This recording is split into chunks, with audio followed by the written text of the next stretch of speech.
Warning: the following content may contain elements that are not suitable for some audiences. Viewer discretion is advised. Welcome back to the Bard's Playhouse Presents Tales from Shadow Valley, Season 3, Episode 19, The Wild Blue Yonder. Thank you so much for joining us. Now let's bring in our wonderful cast. We have Eldritch as Khan, the Bloody Rizzolo. Always great to be here, although I'm a little less animated than usual. Yeah, there's a couple stills of Eldridge's face, but also on. We're all good. Shane as Umbramancer Zavid. Hello, everybody. And Elliot as Reese Guiltleaf, the Heartseeker. Sup, time to go fly a ship with my sister. As always, I am Lumbly Bronzearm and will be your DM for today. Last time, Lux Et Umbra had discovered an ancient pyramid atop a floating island. The entrance was loomed over by a large statue of Osiris. As they stood admiring it, the ground beneath their feet opened up into a massive gaping mouth. Khan and Reese managed to dive out of the way atop their new magical mounts. Zavid, Rottrot, Anyanka, and Dahafrin were not so lucky, however. Landing hard upon the floor of a sandstone reliquary, Zavid and Anyanka pulled themselves back together and began to take in their surroundings. It quickly became clear that this place was old, far older even than Ma'at and her empire. An ancient defense mechanism was triggered and an adamantine golem began to attack. The Winter Witch Anyanka magically shattered the automaton's defenses as swarms of scarab beetles flooded the chamber. Normally skittish scavengers, the sudden ravishing hunger of the bugs struck Reese as highly unusual. Sand from the hole in the surface quickly fell from above, filling the room and making movement tricky. Khan, seeing a weakening within the golem's armor, ripped it open, allowing the scarabs to rip out its interior components. A massive polished and carved black sphere fell out of the guardian's chest. Using his physicality-enhancing magics from his god Cabriri, Zavid hauled the orb into the hands of the statue of Osiris. An image of a royally armored elf appeared before them. Her language was guttural and unintelligible. However, Anyanka pulled the elf's language through time with her chronomancy. Introducing herself as Amon Da, the battle priest of Horus revealed she had fought at the final battle of the First War. Amon Da was a witness to the imprisonment of Rovagug, the rough beast. Lux Et Umbra asked many questions of the ancient warrior, and some shocking secrets were uncovered. In truth, the key to opening Rovagug's prison is not a physical thing, but rather the knowledge of how to do it. This knowledge was magically removed from the head of Asmodeus and sent forward in time with a protector, Queen Talandia Adasaril, High Archmage of Nethys, and Dany's maternal grandmother. The key was then encoded within the royal blood of the Arion line and split between the four children to ensure the information was never all in one place. Realizing that Queen Talandia may not have been completely forthright, Zavid attempted to contact her via Mork's Cunninsendent but received no reply. Trying to reach Dany gave the same result. As Lux Et Umbra began to panic, Amanda revealed a long-forgotten secret. Elves are not native to Galarian. They hail from the planet Castrovel the Green. The ancient legends spoke of Castrovelii elves using powerful Magitech gates called Ayudara, which could transport them far and wide, even between the planets themselves. Back upon the Windseeker, the repairs were full steam ahead, with Lux Et Umbra's new goblin friends even helping out.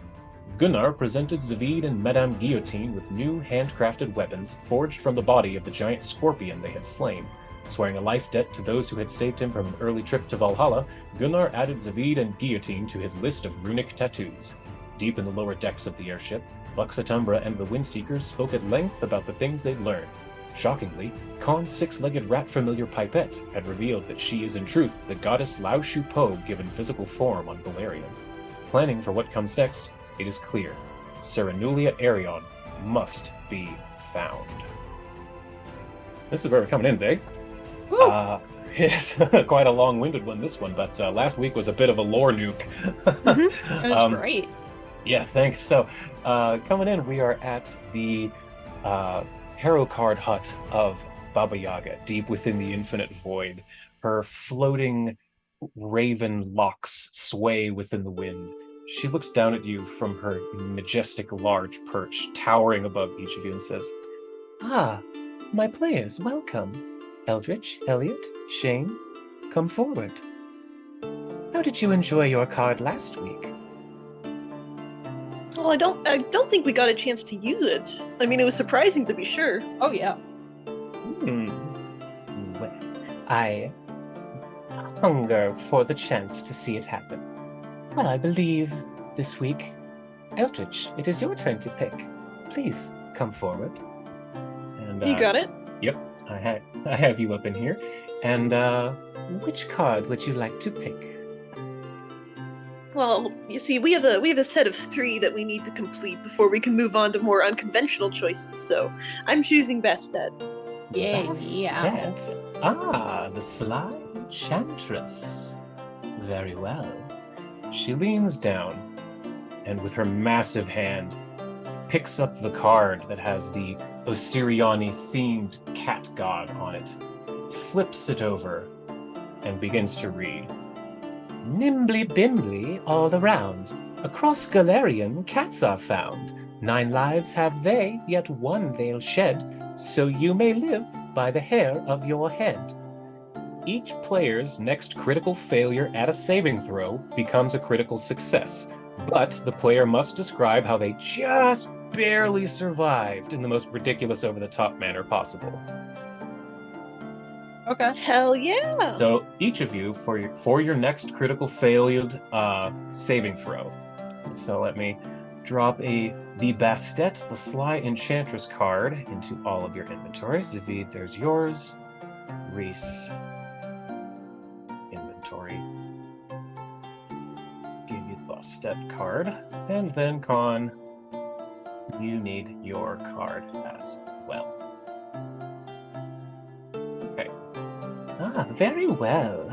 The cat goddess always saves the lives of those that follow. Ta-ta for now. And the Bye! Baba Yaga's hut fades before all of you.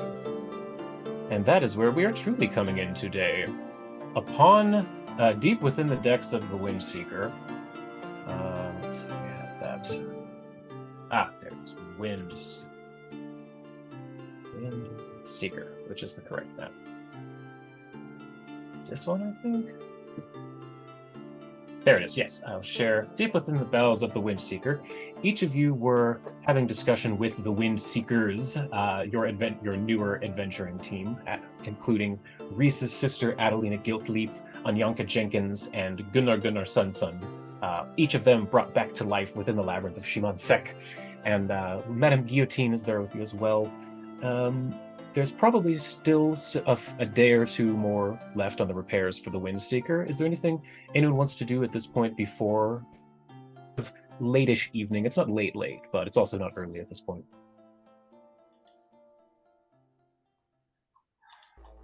Let's see. I can't think of anything apart from, take proper inventory of what needs to be done. Mm-hmm. Oh, aye, of course. Well, the main things that need to be done at this point are getting the levitation orbs online. They're magical items, mostly just made of crystal and gold, but they do require a little bit of magical oomph, so to speak. Gotta charge them up, kind of. Mm-hmm. So that'll take us a little while, but that'll be the main issue. Yeah, I got most of the wooden stuff taken care of. Adelina and I took care of the carpentry work up on the masts. And we've got plenty of extra masts down here in the hold of the ship. We've got enough sails to get us pretty much anywhere once we're up in the air. Well, it sounds to me... Oh, you go ahead. I was gonna say, well, that's great. Since you don't have anything for me to do, I'm going to pick a place and sleep. And Zavid very confidently walks away, clear that he doesn't really want to pitch in or help in any way, shape, or form. Perfect. Yeah, there are plenty of beds and bedrolls within the Windseeker for you to find a place to crash out. He picks an open spot and just goes for it. Great. Sorry about that. Well, it seems like it has been a long day for everyone. That desert sun really takes it out of me. I'm used to the cold in the fjords. So, is there anything, Reese, you want to do before hitting the bed? No, just hang out with Adelina as much as, Okay. he can, because he doesn't know how much time at this point there is. Right. Well, of course, Reese. I mean, is there anything you want to know? Oh, God. There's got to be kind of discombobulating to find out all the things you've found out in the last couple of days. Yeah, my whole life is a lie. Just a little bit. I don't Well, know. it sounds to me like your father, that Balak Makar, he was just trying to keep you safe. If you'd gone into that labyrinth for real when you did, you'd have been torn in half. Oh, no doubt, I wouldn't have survived. I was fine now, but like, little younger, 50, 100, some odd years ago, me, yeah, no, not so much. You know, speaking of that, Reese, Yeah? I was while you and your friends were down in that out with Anyanka over at the pyramid away Yonder West, I was doing some thinking, and I did a little math. And Yeah? you and I, if you discount the time I was dead inside of Anyanka's time stop spell, you and I are the same age. We shared the same birthday, but 36 years apart. We could just tell people we're twins and they would never know. I think that's true. I like it. Double trouble. Perfect. Twinning. Twinning. I love it. Yes. This is actually perfect. Not saying I've always wanted a sister, but I have, so the fact that it's a twin on top of it. Even better. Even We'll be better. sure to celebrate our birthday when it comes up. Yeah. How old are we again? Like 150 something? We're 158. Yeah, 158. There we go. Yeah. You lose track after a while, especially when you've been brainwashed a little. I don't understand how any of those ancient elves keep track. After 100, it's hard. I can't imagine trying to say, oh, I'm 930 times 5 years old, 6 months. Yeah, no, I think I'll probably, I'll probably have like a little clicker that like punches every year, but like after that, people will think I'm like 28 when I'm like 100 and like 30. Wait, oh, bullshit. Wait, I'm 158. See? When I'm like 200, beauty. when I'm 228, people will be like, you don't look a day over 20. I'm like, yeah, thank you. The elfin curse. Honestly, yeah. Do you know anything more about the home planet, though? Astraville? Well, I had no idea that was related to us at all. I mean, I know that the Mordant Spire, back where we're from, where Ma used to be a listener, it points up to the sky, out into space. I've always heard the tales that it was the soul of the fallen god of Kavna reaching up to Pharasma's boneyard. And Connor, are you still in the room? Yeah, she's probably heading out, but like at the discussion of the boneyard, her ears might perk up a bit. Yeah, and Pipette also leans out of your hood a little bit and says, Yes, this was where I fed upon the flesh of a Kavna. They are from where my apotheosis took place. Aye, I've heard the tales that the goddess fell from the sky during the Earthfall. If it weren't for her, all of Galarian would have been destroyed. When it smashed into her in the sky, it split the rock into several pieces, rained down and destroyed Aslant. Where her body fell, well, that's where I got my meal. And our ma, she was always obsessed with that damn tower, always looking out in the sky, talking about how she could reach the boneyard, how she could see the shadow of Ergothoa. Yeah, she was a loony. I'm glad that we were able to fix that. And that's all thanks to you, and you, Con. And Zafid, wherever he is. and we hear him snoring from the other room. Yes. Well, it seemed wrong to take away what you came so close to, and, you know, I think anyone deserves that break from lunacy for thousands of years. I'm glad that Aye. we'll be able to maybe go back one day and meet our mom again. I'd love to bring you back there. And as she says that, Con Pipette leans forward and says, "Yes, I would also very much like to go there and visit again. Yes, we should try. We should try to make haste as soon as you find Sarah Nuria. I would very much like to go back to there." Yeah. What, Tangrifa seconds? I think I may have left some leftovers in a foil bag. It'll be quite the body to explore anyway, so yeah, sure. Why not? Great. I think that will kind of fade to morning. Yeah. Is that right? Yep. All right. Mhm. So first things first, before I forget, I need Khan and Eldritch to roll a wisdom save, and I'll get that for you. Eldritch, you also need to roll as well as your character Khan. Yeah. Yeah, Khan needs it. 25. That is a fail. You have a hero point if you want it. It's not a critical failure, but just so you know, you just failed the planetary alignment check there, Khan. You know what? I'll take It's it. Avid. You both failed. Hero point to anyone? No? Nah. That's not fun. We gotta fail sometimes. Okay, great. I love it. See, the point of it is either to have more fun roleplay or just burn your hero points. So let me see. Zavid, you gain Necromancer's Possession, which... Wait, no, that's not the right thing. That's occultism. I apologize. You get Zealot's Ire. So, you're... Where are you, Zavid? This one, and...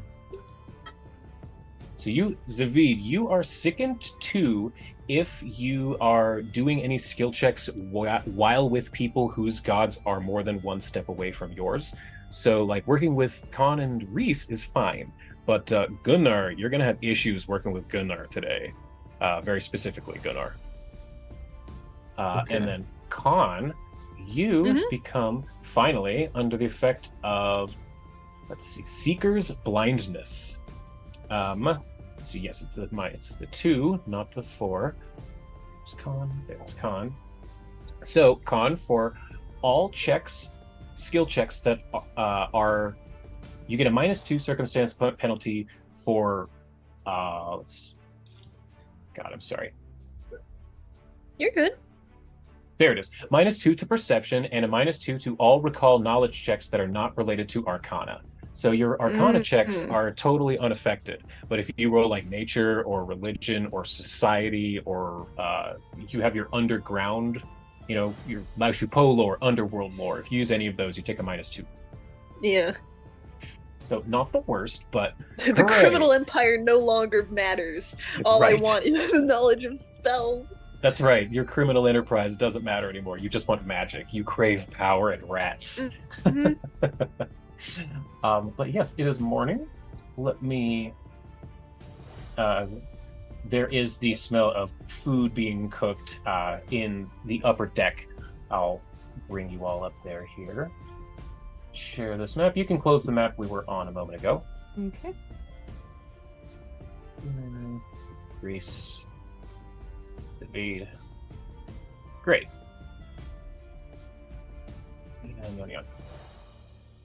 All right, so pretty much everyone is up at the top deck at this early portion of the morning. All of your new animal friends, the Windseekers, all of the goblins that you had met at the base camp of Zephon Ra.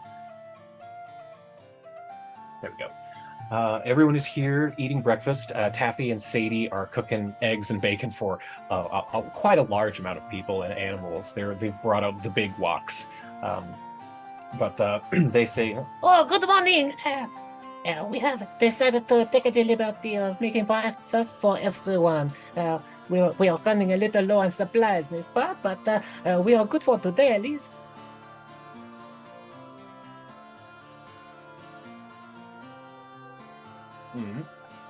So, let's see here. Yeah, so who would be coming up first in the morning? Probably Khan or Zavid, right? Elliot is usually the Yeah. late riser. Yeah, I think Elliot Chris and was Reese first. both are. I think with the planetary induced obsession, I think Khan's brain is running very, very fast. It's a one track mind, but I think she's like, I need to fuel my ideas. I need to be writing everything down. Yes, so Khan, the rest of you, Zavid and Elliot, you notice that when you eventually do come up to breakfast, you see Khan furiously scribbling notes in her large book, which is not in and of itself that terribly unusual, but even when you say like hello to her, she kind of barely just gives you an And other miscellaneous rat noises. Yeah. Rats that famously say Just like the nights that say nee. The rats that say There's just like high pitch, like actual like rat sounds coming from you. Like, Khan, did you say something? Like, what? No. What are you talking about? And then you get back to your work, just like you that's you mumbling to yourself, like, and if we align this here and do this. Cannon. I love it. that. Okay, I love so that. she's just squeakity. Squeaking. I'm gonna go over, and I am grumpy. Every time that I fail this roll, I get grumpy. And even though I'm not immediately surrounded by like Sarenrae worshippers and stuff, I'm like, I could tell. I feel like at this point, it looks like I'm affected pretty severely today. So I'm going to kind of keep a wide berth, but I have preference with talking with Anyanka. I don't know what her god she follows, but she's undead. And immediately I'm like, you're good to talk to. Is she injured? It looks like she's got less hit points. Yeah, she got hurt in the fight against the adamantine golem. It broke her armor, actually. Same with you, Khan, suddenly remember. Oh my god. The two of them will need to repair their armor. I go to Anyanka and I say, alright, if you just humor me for a moment. And I do a very embellished casting of harm where I invoke the name of Cabreri and like the shadows darken. It's like some turn the contrast up around, but like turn the gamma down, so everything just starts to this like weird gloom kind of emanates, and then I can help with that. I will. There. Yeah. And it only lasts for like less than a minute. It's just the casting of this spell. And I'm doing this. I think Zavid knows as he's doing this, like, it's clearly the planets are making him more want to do this. He knows, he's like, I don't know why I would need to go this far, but it feels good, so I'm just gonna roll with it. And so it feels good to him to be the cleric of Cabreri here and doing all this. Let's do, I think... Your shadow magic really is fascinating, Zavid. 8 times 7, what is that? 56. 56. My magic comes from the cold in the winter. It's amazing that yours comes straight from your shadow. Oh my fucking god. 93 hit points. 93. And I like inject this healing stuff, which for an undead must feel really good, actually. As bones are mended and pop into place, and even like a loose finger bone that had been had fallen down puts itself right back into place. Any minor fissures or cracks within the bones kind of glue themselves together with a shadowy stitch. So yeah, she's fully back to full health. She looks fully juiced. Her eye sockets go wide. She says, "That feels great. This is the strangest feeling I've had in a while." Could you now do a favor for me as the lights go back to normal, like it's sunny again, the magic is faded. I go, could you go to the galley and make me a coffee for that, since I think I'm gonna need it today. You got it. And she runs over to Saeed, who is a coffee farmer, and grabs a bag of his finest beans and runs down to the lower decks. And as she does that, I'm gonna say hi to the World Eater over here, or what's his name, World Walker? Or... They who walk through worlds. I'm gonna call him World Walker because World Walker, love that. That's my nickname. I'll clarify in Aklo and just see how they're adjusting to being on this ship. if they've set up any sort of phase webs or anything anywhere. It is wonderful to be out of that catacomb. You know, I have helped a bit. I have been showing your wisp here how to imbue fabrics with our ether webs. And it points up to the sail and says, Your sails there. We have been making them stronger, weaving our webs and ether powers within. that is very helpful. Thank you. I'm sure the crew of the Windseeker will be very happy for this. And you know, I don't think they mind. If you want to set up a web down on the bottom of the ship while it's airborne, you might be able to catch some birds or something, get some snacks on the way. Yes. Wisp and I could perhaps make a large trawling net for beneath the ship. Yes, just don't be right on the bottom, because when the ship comes down to land, I don't want you both getting squashed. yes, Maybe right yes. under the wing or something would Near be the a good spot. keels. No, of course. This is a very smart idea. We'll speak with Wisp and we'll get this done. Out of game, I figure since they have spider walk, they can just walk on the outside of the ship and be fine as it's like traveling. that's right, yeah. They absolutely can do that.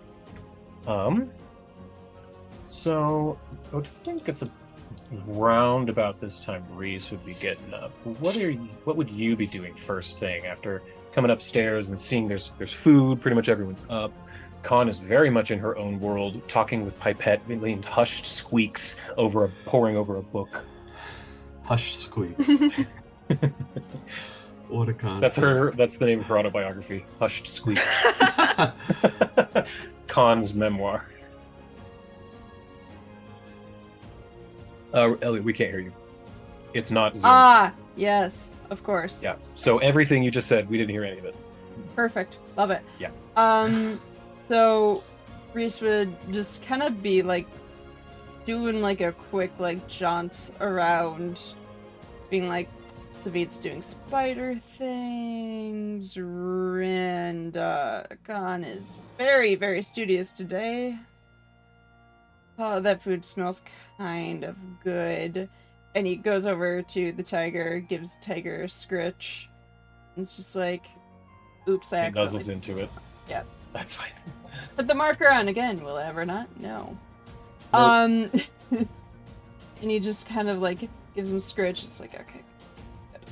And goes over to where the food table is and like puts for the tiger to come over to have some food. He just kind of like still needs his little bit of silence of food and alone time, but like cats are fine because he doesn't have to talk to him. Like, and they're not sitting there really. finishing up his haunch of mutton. This is, Yeah. Morning there, Reese. Get some good sleep down there. Yeah, a little too good almost. You were always a hard sleeper. Yeah, Did Adelina ever tell you that you slept through the crash? No. Yeah, we picked you up and carried you out and you were just passed out. It was the funniest damn thing. I've been told I could sleep on anywhere and anything, so that tracks, honestly. Then Yanka sneezed and you woke up crying. Sneezes are very startling. Apparently ship crashes aren't, but like... I don't know. Has my sister ever woken up from a sneeze? I don't think even a necromancer could wake her up. I'm amazed that Zavid was able to bring her back, to be honest. She sleeps worse than the dead. That is very impressive. No. Zavid seems to be in his own world and spidery things. I'd kind of keep caution with him today when he's in his dark moods. He's in his dark moods. I noticed he looked a little under the weather today. He Yeah, a little wouldn't under the even- shadow. Yeah, yeah, good one. I noticed he didn't really say much to me when I said good morning, but everyone has bad days, I suppose. Yeah. Take it with a grain of salt. He's fine. Just some days he's a little bit spicier than others. Maybe what he really needs is a little bit of some good, a good how do you do from his friend Gunnar and a little lesson in the Lord Njord. I think I'm gonna go talk to him. Oh And he gets boy. up from his feet, Emil, and just walks away. Reese looks over to Tiger's just like, oh, that poor sweet man is gonna find out. No. A moment later, Zavina Anyanka comes back with a nice big mug, about this big, like round, like you would find at like in the show Friends at the coffee shop, the huge two-handed mugs that's steaming at the top and has what Zavid doesn't recognize, but Shane would recognize as not steamed milk, but the foamed frothed milk. Ooh, like a cappuccino. Yeah, and she comes to you and she says, "Here's a little recipe from back in my home village. We call this a cappuccino." A cap of what? No, not a cap of chino. A cappuccino, one word. This up here is frothed milk. I think you'll like it. Just really tuck in. Don't be afraid. Don't be afraid of the foam now. Zavid will try it, and I think he's gonna love it because he loves anything that comes from animals. Milk, cheese, meat. He loves animal product foods. So milk with his coffee is like right up his alley. And he's like, oh, wow, this is... And he's got the little cappuccino mustache. Yeah, and he hasn't... This is really good. And he's going to town with it. He's also preparing his spells for the day, and he says, Anyanka, I have a question for you. Of course. So you're aware of the alignment of... What was the planet that does the religious thing? I'll pull it up. Missed notes. We always got to keep going back. There's so many planets in the system. There's so many. I painted myself into the corner of needing to know this shit. So, it's Triaxis the Wanderer is the religion one. Triaxis, you know of the effects of that, right? Oh, you explained it with this that little pamphlet here. Yes. So today I'm having a bit of a Triaxis day. It's been in alignment, and I am committed to Cabreri, as you could see from the spell that I cast earlier. Hey. That made me feel temporarily better, but the whole day I'm gonna be kind of a grump. I need to know who here worships any gods that are not closely aligned with Cabreri. I believe is he neutral evil or chaotic evil? He's chaotic evil. He's chaotic evil. So anything neutral evil, chaotic neutral, or actually true neutral. True neutral's 2 away. Yeah. That's why you basically frag. I need chaotic and I need evil near me. If it's too lawful or too good, I'm going to not have a good time. Oh, aye. Let's see here. I know that, you're probably not going to get along with Gunnar too much. He worships a god called Njord. And let me look into my memories to see precisely what Njord is. Njord is a lawful neutral god, if memory serves, neither good nor evil, more caring about justice and law. Okay, so he's a nerd. It sounds about right. He's a bit of a snitch, a judge, a bit judgy. Okay. All right. We're saving the multiverse for all the gods, including the nerds, so it's fine, I guess. That's true. And do I see Gunnar coming up to this way, kind of doing one of these? He's walking up. And I'm like, oh god, here it comes. He walks up. Good morning, Zapid. I see you're having a cappuccino. I know that Anyanka here makes a mean one. What do you think? You immediately are just annoyed. Yeah, I think my cappuccino's starting to taste worse now. That's kind of weird, right? I think maybe you got some sand in it. Here, I got something. He pulls out like a sack and says, I got some cinnamon you could put on it. I yank my cup away. I'm like, don't you put that in my cup! Well, I didn't realize you had an allergy. My mistake. I should have asked first. Gunnar, I'm going... Let me... I hand my cup to Anyanka to hold for a second so I can do this. I go, let me be very clear. I don't hate you. I don't think you're a bad guy. I risked my life to save you. I recognize that.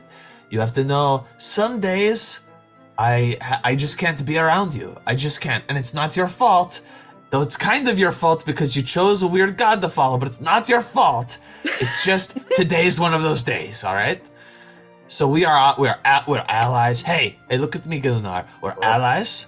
We're on the same side, okay? But just for today, I just need you to stay at least 30 feet away from me. Can you do that? 30 feet. I think I can do that, yeah. Awesome. We're gonna have a great day today. And I like squeeze a little harder and I like gently push him away. That's great. Great to hear it. Gets pushed off. I'm like, thank you for checking on me, Gunnar. I say, and I'm like, and I look to Anyanka and I'm like, I'm really trying. I'm really trying. It's kind of like in Despicable Me when Gru tries to be nice, and you can see it's just like slipping out of him, and he's kind of like all twitchy. Like, yeah, and I'm like, as I'm communing too, I'm looking at my 7th level spells, and I'm thinking, and one crosses my mind called Divine Decree, where you utter a potent litany from your faith, a mandate that harms those who oppose your ideals. Choose an alignment your deity has.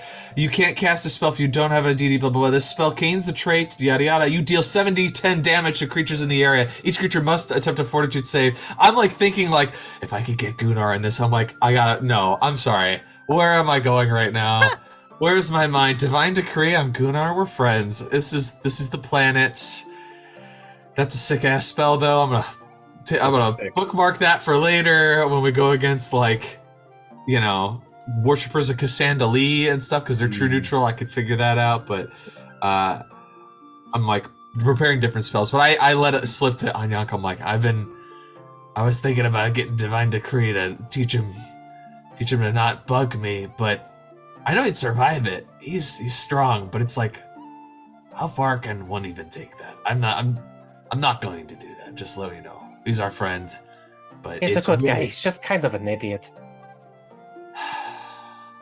That doesn't even bother me, He's friends with Reese.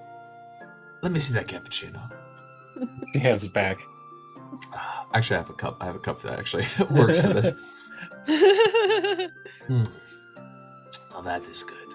That's cheering me up. Can you?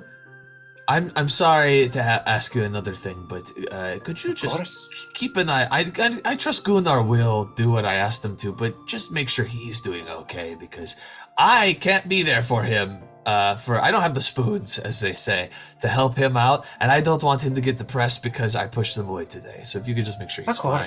I'll make sure he's all right. He'll probably forget by noon. Okay. Is that because he follows a dumb god? I'm kidding. That's a bad joke. Anyway. It's sort of a vicious cycle. One kind of follows the other. I nod, and I want to go check on Reese. And I know Khan's busy, but I want to check on Reese, see how Reese is doing. Oh, real quick, before you walk off, Anyanka would have also told you that Adelina follows a Kavna, who is chaotic neutral, so you're fine with Adelina. And Anyanka does not actually follow a deity. She's unsure where her power comes from. As far as she knows, it comes from winter. She is a witch, so she doesn't actually have her powers from a specific deity. Comes from winter. Yeah, that's good. Bypass the whole system. So it essentially bypasses it with Anyanka, and you're fine with Adelina because Akavna is chaotic neutral, but it's Gunnar you're having the issues with, because he's 1, 2, 3 steps away. And it's hard because he's smart enough to know that his attitude is being influenced. It's when you're very irritable and you snap at someone that you care about, and you're like, I don't want to do that, and it's not entirely in my control right now to emotionally regulate myself. So for the sake of both of us, just keep a wide berth until the day is over, and I feel better. Yeah, he gets it. So he's just barely smart enough to understand that. Yeah. So anyway, you said you were going over to Reese. Yeah. Hey, good morning, sleepyhead. Hey, and he hands a stick of one of those cartoonish meat rounds, that's the bone in kind. Want something? Yeah. Having a rough one too. I mean, mine's just, I think I slept too long, to be honest. You got one of your spicy brewery doesn't make you like people days. Yeah. I could tell your shadow's like a little bit more oozy. I look at my shadow and it's like kind of doing a little bit of a weird wiggle, very slow. Like it's almost imperceptible unless you're looking at it. I feel like because Reese was inside your body at one point, He was in your especially brain. knows. He would notice that. Yeah. Yeah, others Most wouldn't. other people wouldn't. I have my shadow kind of do one of those like I'm embarrassed motions, and I'm like, yeah, I tried to warn Gunnar to not Gunnar. It's okay. I don't have the I've never been to therapy, I think someone called it. I don't have the vocabulary to really hone in on what it is. I don't hate him. I'm not upset with him. It's the same sort of thing of like, sometimes you are just really irritable and you don't know what to do about it. But thankfully, we don't have Sarah Knights on our ship. Like, oh man, we'd feel be pretty alright. so screwed with Demetrius here on these days. And then I'm about to say something else, but then I go and I see Khan just like pulled up a chalkboard out of nowhere and is like, That's new, by the way. Where did she get a chalkboard? Where is She's she doing hiding math that you shit? didn't even realize was math. It looks like just arcane runes as far as you can tell. Okay, I'm gonna look at Risa and be like, you don't think a planet is affecting her too, do you? Oh, most certainly. This is no. odd. Let's Give me a go religion check check. on our Let's friend make and sure make she's sure she's okay. okay. Yeah. If you want, Zabid, give me a Yeah, religion hold check on. to see. I take. Do you still have the coffee? The copy? The coffee. Oh yeah. I'm like It's halfway just like done with grabs it, the yeah. coffee. Wow, damn, that's good.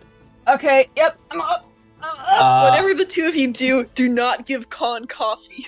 But I That's mean, why I drank it all. but I'm Like gonna in- ask for more like in coffee because Hoodwink. you finished my coffee and I liked it. So I like go over to these two goblins and I'm like, that cappuccino was amazing. Could I get 3 more? 1 for myself and 2 for my friends? Of course, friends. I will get right to work on it. Khan has not actually said not to give her coffee, so Yeah, I this am is kind of assuming, yeah. You know, a ghostly voice in the back of your mind. You're not even sure if it's real.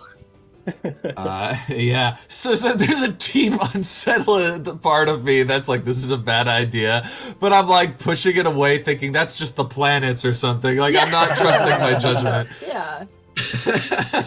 Whenever I get a gut feeling, I go, Triax is in alignment again. I'm gonna walk over to Khan with Reese, and say, "Hey, buddy." What? Where'd you get that chalkboard from? That's impressive. The what caught me off guard. What? So awkward. What's going on? What are you doing? What are you up to? Well, you know, I'm not fully aware of what's, going on with my mind with it, which, in and of itself is, existentially horrifying, in a magical nature. But, I just have all these, really, really good ideas just all the time bouncing around in here. And I think they need to be realized, She's just so intelligent. I've been telling her for days how smart she is and how all of these. She's just that she's I so do- close to a breakthrough. Instead of religion, can I do lore astronomy since that gets Absolutely. maxed to? Yeah, check that in the tower. Awesome. Actually, religion's higher, but I'll do lore astronomy because it makes more sense to me. I lower the DCs when you use your specific lore checks Okay. to compensate for that. Yeah. Yeah. Okay, so what do you... Who would have thought that, a god whispering directly in my ear, would make me feel so confident all the time. I'm leafing through my pamphlet as she's Mhm. speaking. Like, what is this? Which one is Yeah, this? and you find that Aposte the messenger, let me find assets. I have it specifically written down somewhere. And this whole time, Khan is just going on and on about like Mhm. this stream of consciousness. Like, Yeah. There it is. She has not ceased talking. You don't know if she breathes anymore. Yeah, it's very hyper focus. Yeah, I was about to say, is it like hyper focus? It's extremely like hyper focus. Whoa. So you're flipping through all this stuff. Khan is just stream of consciousness talking about magic and all this, the weave and the conjunction, all this wacky stuff. And Zavid, you realize that it's because of Apostate the Messenger, the second from the last one. During the convergence, arcane magic surges. All users of arcane magic become more powerful, but also tend to lose focus on the world around them. Ley lines course with power, wizards create new and incredible spells, bloodlines crop up in newly minted sorcerers. And Khan got, like, the first time you saw Khan cast a spell was when you were lowering yourselves into Cecil's Hoard underwater.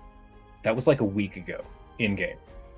And she cast Light. So the first time you saw Khan cast a cantrip was like a week ago. And she's already casting 3rd level spells and currently discussing 5th and 6th level magic with Pipette on this chalkboard. I look over to I close my pamphlet and I look over to Pipette and I'm like, are you certain this is safe? Is this all right? Like, you are giving her a lot in a short time, and it might not be good for Khan to learn so much so fast. Zavid, how could this possibly be bad for me? You can never have too much of a good thing. I'm about to retort, but do we get our coffees? Yes, right there, the Saeed walks up with a large tray and says, I've got cappuccinos for everyone! Hey! Take that one back, give it to Adelina. Gives one, he already hands one to Khan before she even hears that and walks away. And now check the GIF I just sent in Discord. It's from the squirrel from Hoodwinked. I was just about to say it. God, I was yes. just about to say the squirrel from Hoodwinked. And the eyes bulging out. Yeah. And his teeth get all huge. Yes, it's pretty much exactly that. Just for fun, I'm gonna make Khan roll a Fortitude save just to see. Yes. Just for fun. She rolled a nat 4 for a 27. Khan, it is literally just like in Hoodwinked. You shove this cappuccino down. It's frothy and delicious. You've never had a cappuccino before.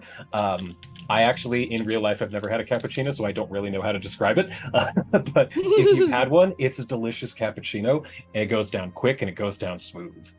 And then your brain kind of goes into overdrive even more. The world slows down around me. Like Fry drinking the coffee. Yes, so Khan, you're having even more difficulty focusing on the conversation at hand. It's just moving too slow. It's moving too slow, and I can't possibly, convey all the information that's in my head, in a way that people will understand. So what's even the point? After 30 seconds of speech so fast and so intermittent with squeaks that you can't understand what Khan is saying, she just turns around and starts scribbling on the blackboard without saying I imagine, anything. out of frustration, because one hand isn't enough, she breaks the chalk in half and starts doing two things at once. She's ambidextrous? Shit. I think she has to be because of her daggers and stuff, right? Yeah. I'm gonna answer your question. Yeah, I grab Pipette off her shoulder so that I can have a conversation. Yeah, very well. You can pull Pipette away. Yeah. She'll go with you, and she says, You see much, Umbromancer. I have watched all of you for a long time. I have seen what is coming. Some of the more powerful gods are in denial, but I know what comes, and I know what must be done to save all. And I know that it will require power. Khan already wields power. Without my magics, she could kill you before you blink. Am I wrong? Yeah, I'm I know not that. wrong. Yes. My power will only help her sharpen her already horrifying skill. Right. Before we get to the cool part of this that you're insinuating of what's to come, Khan the God Killer. That's what I'm getting from this, and that's badass. But, will she survive? I want to save the world, but I don't want a world in which my friend has to perish for its saving. Oh. I do not want any harm to come to Khan either. She is one of the few followers to take up my mantle. I have followed her for a long time. She has the potential to be the god killer that she needs to be. You see How- much that others do not. How would I make a prayer to Lao Shupo? The usual ritual is to take credit for something that which you have not done. Khan is quite good at this. I've got just the thing. And I walk over to Adelina's right next to me on the map. I find Adelina. I say, Adelina, just so you know, I went and helped fix up your sails with ether spider silk. I did that and made your sails like better and stronger. So now they're going to. I basically take credit for World Walker stuff. Okay. That was all me. It was my idea. Oh, hey, that's a really good idea. And I'm I just wanted to help out, you know. You know, that's a really great idea. I never would have thought to add spider silk into the cloth and the sails to make them stronger. That's a cracking brilliant idea there, Savid. You're a real great asset to the team, you know. Yes, thank you so much. If you ever need any more, like I know you've got fins, I think the ether spiders. If you've got anyone, maybe Anyanka speaks Aklo, who might be able to talk with them and convince them to bolster the fins as well. Just make it seem like it was their idea, so that they don't feel like they're upstaged. Oh, I get it. And she winks at you, but it's like it's not a cute wink. You know how when someone winks and it's like that. Yeah. It's like not a good wink. Yeah, Adelina's a bad winker. Very minor character detail. It seems like that scar might have gotten a Yeah. muscle that makes her like wink. She does I don't know if, again, anyone who watches One Piece, there's a character that's like, on the surface, they had like a facial surgery when they got kicked in the face too many times. So like their face completely changed. They were like really handsome, but anytime they try to wink, it's like revealed how horrifying that getting kicked in the face that many times does. So they're like, huh. Like they just go completely crazy. I'm gonna kind of nod to her and part ways, and then with Lao, I think if I've got Pipette with me to witness this, The white six-legged rat with red eyes. I'll say, I've just lied to the captain and said that I bolstered the sails. I would like Lao Shupo to extend our protection over Khan in this growth period, so that she is not overwhelmed by the knowledge she's gaining at such a rapid pace. Can you pass that the message along? I have heard you. Her eyes flash. And Khan, you're gonna get another hero point. That's what just happened. Love to You see see, it. lying is good. I didn't even have That's to the make moral of the story. Lying is good. I didn't even have to make a deception check, which is good because I would have failed. Adelina would had have no too. reason to suspect you were To lying. doubt. In that specific context, I didn't think you Yeah. needed one. Because you weren't like, you weren't doing anything out of the ordinary, and she's not an enemy. That didn't seem necessary. But So what you just did is you ritualistically went with Lao Shupo's edicts and gained Khan a favor. So she has an extra hero point now. I'll give Pipette back to Khan as she's like flipped the board over and started on the other side. Yeah. I'll put her back and she'll like just make sure she drinks water, okay? I'll get her double snacks. You see, but you have to go with the partial differential equation on the right side of the equation. And they Oh, just start, yes, I see. And they at that point they fully ignore you, Zavid. I go right up to Reese and I apologize. I should have stopped the coffee. I didn't know. I didn't know it was gonna affect her in that way. Who really would have? That face thing was kind of disturbing, but like, you know what? I've seen you do worse. I've been you. I know how the slime feels. That's right. I was Khan at one point. Yeah. Do you know her heart rate is tremendous? It's like 150 beats per minute at resting. It's crazy fast. I don't should have want to know what realized. it is now.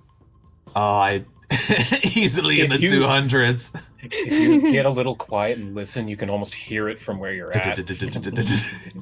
Jesus, no. Okay. Con takes well. flight because she's a hummingbird now. Hummingbird, we love it. Like her tail starts spinning around like a propeller. She starts. Yes. Is this how you learn fly? Hovering? She becomes Tails the Fox. Here's the funny part. If you do take the expert witch spellcasting at 15, you would be able to get 4th level spells, which include fly. Let's go. It's like the Richard Scary worm that flies with its tail. Exactly. I was thinking, you know, she grabs another piece of chalk with her tail and is writing 3 times on the board. Yeah. Yes. Doing 3 different arcane equations all at the same time. Hilarious. Alright, so as breakfast is kind of winding down, everyone starts to get up and do their last bits of working for the day. And I think we can do the rest of the repairs through some rolls. Ooh. Yes. So I think we're gonna have Khan do crafting. Zavid, what do you think? How would you be helping in this situation? Which skill do you think you would bring? I have crafting. Mm-hmm. I would help with whatever repairs I'm needed for, I guess.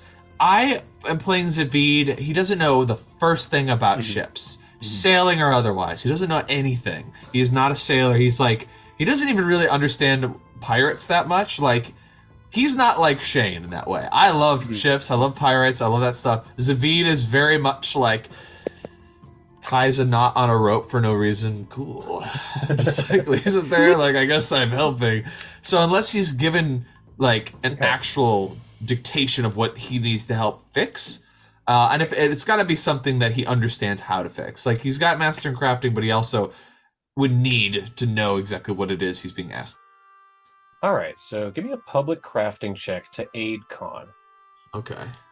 I like to think that maybe Adelina has, well, someone has, you know, pulled Khan away by convincing her that, you know, the repairs to the ship being magical in nature will be an educational experience. That's true. And that would seems like I think Anyanka would probably make that connection. She's the only smart one of the group. Yeah, and Anyanka, you know, would probably withstand potential bites from Khan the best, seeing as she has no flesh. That's true. She's all bone. So yeah, Anyanka will take you to the back and say, Oh, Con, I think you'd be real cracking helpful with me with these flying orbs. What we have to do is You enchant just snap each of through them. her femur. Cracking good. But what we need to do is imbue each of these orbs with the fly spell. They're enchanted items. They're magical items. Have you ever crafted a magical item before? You bet I have. You know, there's nothing that I can't do. I'm kind of unbeatable in that way. Oh, fantastic. Well, let's get to work then. I'm gonna have Khan roll crafting with Yes. Zavid's aid and her guidance. Oh, you rolled a nat 15 for a 43. That's Let's go. incredible. And Anyanka's That gonna coffee get is really doing good. seriously, and Anyanka gets her occultism roll. Nat 12 for a 38, not bad. Okay, Can I so add coffee to my alchemical crafting recipes? yes, absolutely. You can buy a large sack of coffee beans from Saeed, this goblin here. That's Are not a you going to problem. invent Monster Energy drink? Are you going to find the Makes you be a chemical component of monster. caffeine and be like, I can make this more potent? Amazing. Shane, Uh, you have irrevocably changed Khan's like trajectory as a character. I'm not trying. I just think it would be very funny. Everything is the thing different is, now. it would be so funny. I don't even know what to do with that. Oh my god, so good. Let's see here. Reese, why don't you aid with a crafting and Yeah. You invent Zavid Blue Cow. Blue Cow gives you wings. gives you this. Yeah. So public crafting there, Reese. Oh wow. Another nat 15 Hey. for 36. So Zavid, give me a crafting with a +2. Ooh, +2? Yeah. Plus B. Duh. Eh. And guidance if you want it, I guess. Ooh. that was almost a nat 20. Ooh. Dang, If that you've was taken close. guidance, which we can say you did, that's Yeah. 40. Okay. Yeah.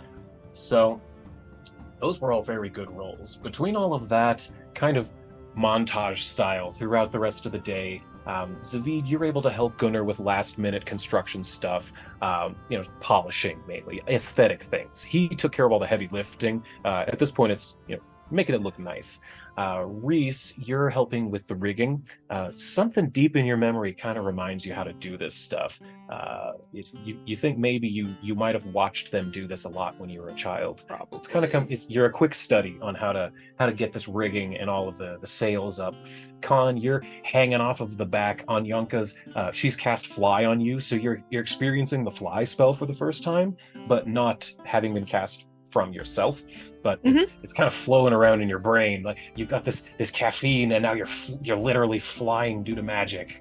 And she's teaching you how to essentially imbue your spell slots into these golden orbs, and she's showing you showing you the fly spell and showing you how to enchant these with fly. You just can't quite cast it yet because you don't have a spell slot.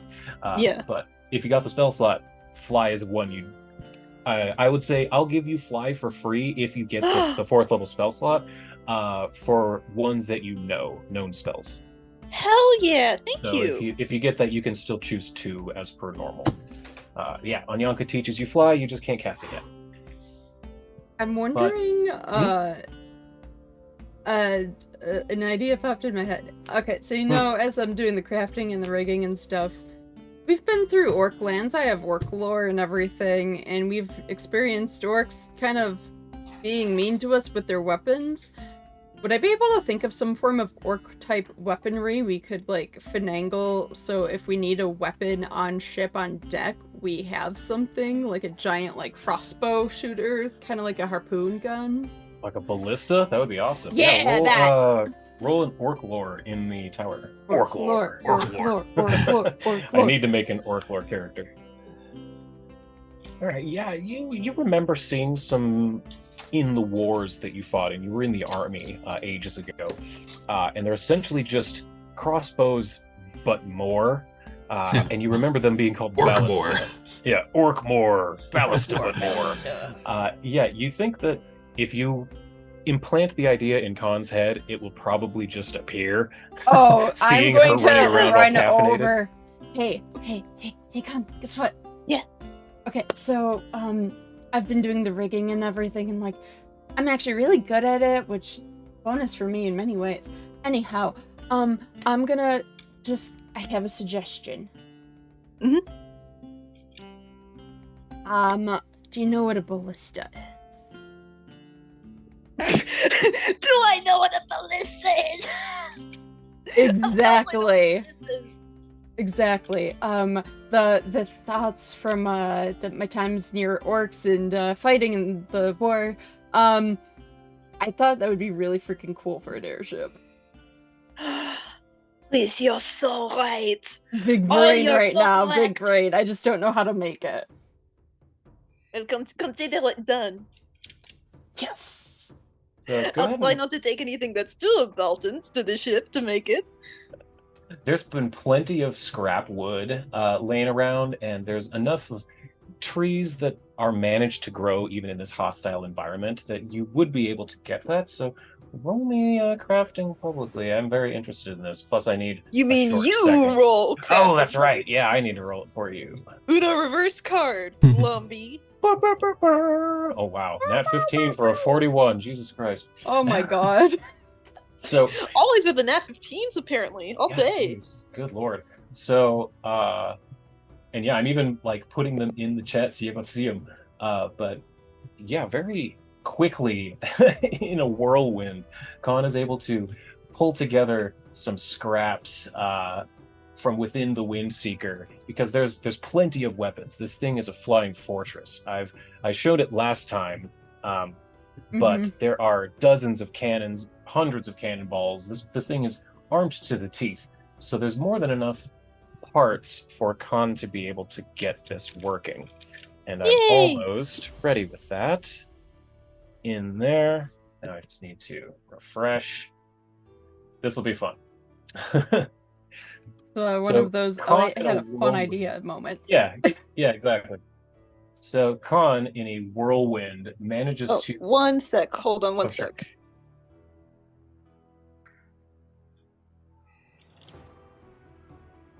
All right. There we go. Okay.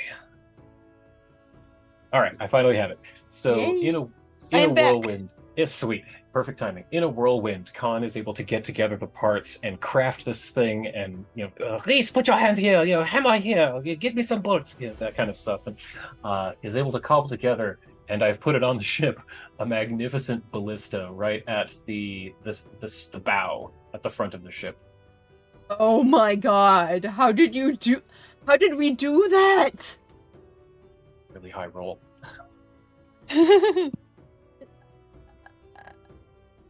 She's beautiful, Khan. Truly beautiful. What's her name? You should name her. Khan goes into a panic for a sec. For all her genius, she can't think of a name for this ballista. You see almost terror flash on her face as she says, I don't know. It's okay. Raining death. You know what? I'm here for this. Looks like I would call it the raining death, personally. Raining death. That's even cooler. Yeah, I'm here for it. Yeah, that is a good idea. I think building the thing was a good idea. Look at the mass of that thing. I know. Unreal. So very large.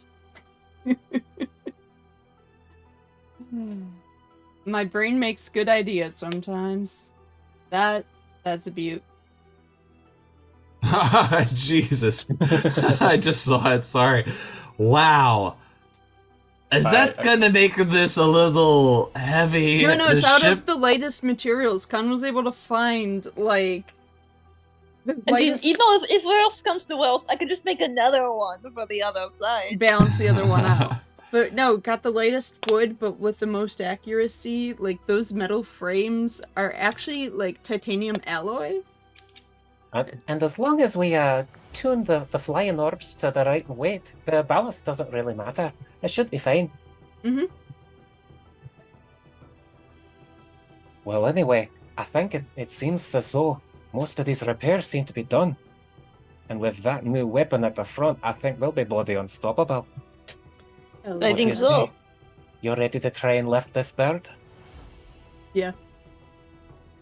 Well, Oh, wait, we still have, you needed to meet up with Nephrite, right? About that Yes. statue? Oh, shoot. Correct. Just remembered that. Let me pull that up somewhere.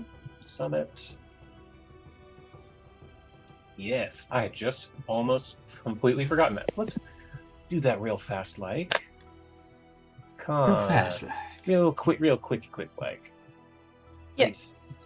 And Zavid. I have so many things on my freaking combat tracker at this point. So, back down the chain to the summit of Zephon Ra, whereupon there is a little alcove. Well, not little, it's very large, where there's a broken ruin of a henge made of stone around a massive carving of a magical rune upon the ground that was covered in sand and time. At the northern end is a smashed, ruined statue of, oh god, I forgot who it was.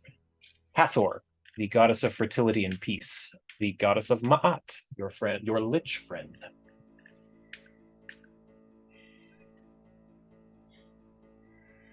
It is still somewhat early in the morning. Nephrite said he would be here today to check this out. I'm trying to get a picture below. There we go. Woo, that's too big. And you don't have to wait too long before you see... You remember in old Bugs Bunny cartoons when he would burrow through the ground and you would just see kind of a mound moving around the dirt? Yeah. Yeah, you see one of those mounds coming up, and out pops the large form of the Shaitani Earth Genie, Nephrite Cragmore. But in addition to, I swear I had a picture. Oh, I think I need to get it from my messenger. Sometimes I have a Facebook Messenger with myself where I send myself images and things, and I don't think I saved one from that. So 1 second, really fast. Oh, Facebook is the slowest thing in the world. There it is. Sorry for the delay. No worries, you're good. Yeah. The chat just got to see Nephrite for a little bit longer. It's all good. He's pretty cool. I like Nephrite. Let's go here. Then refresh.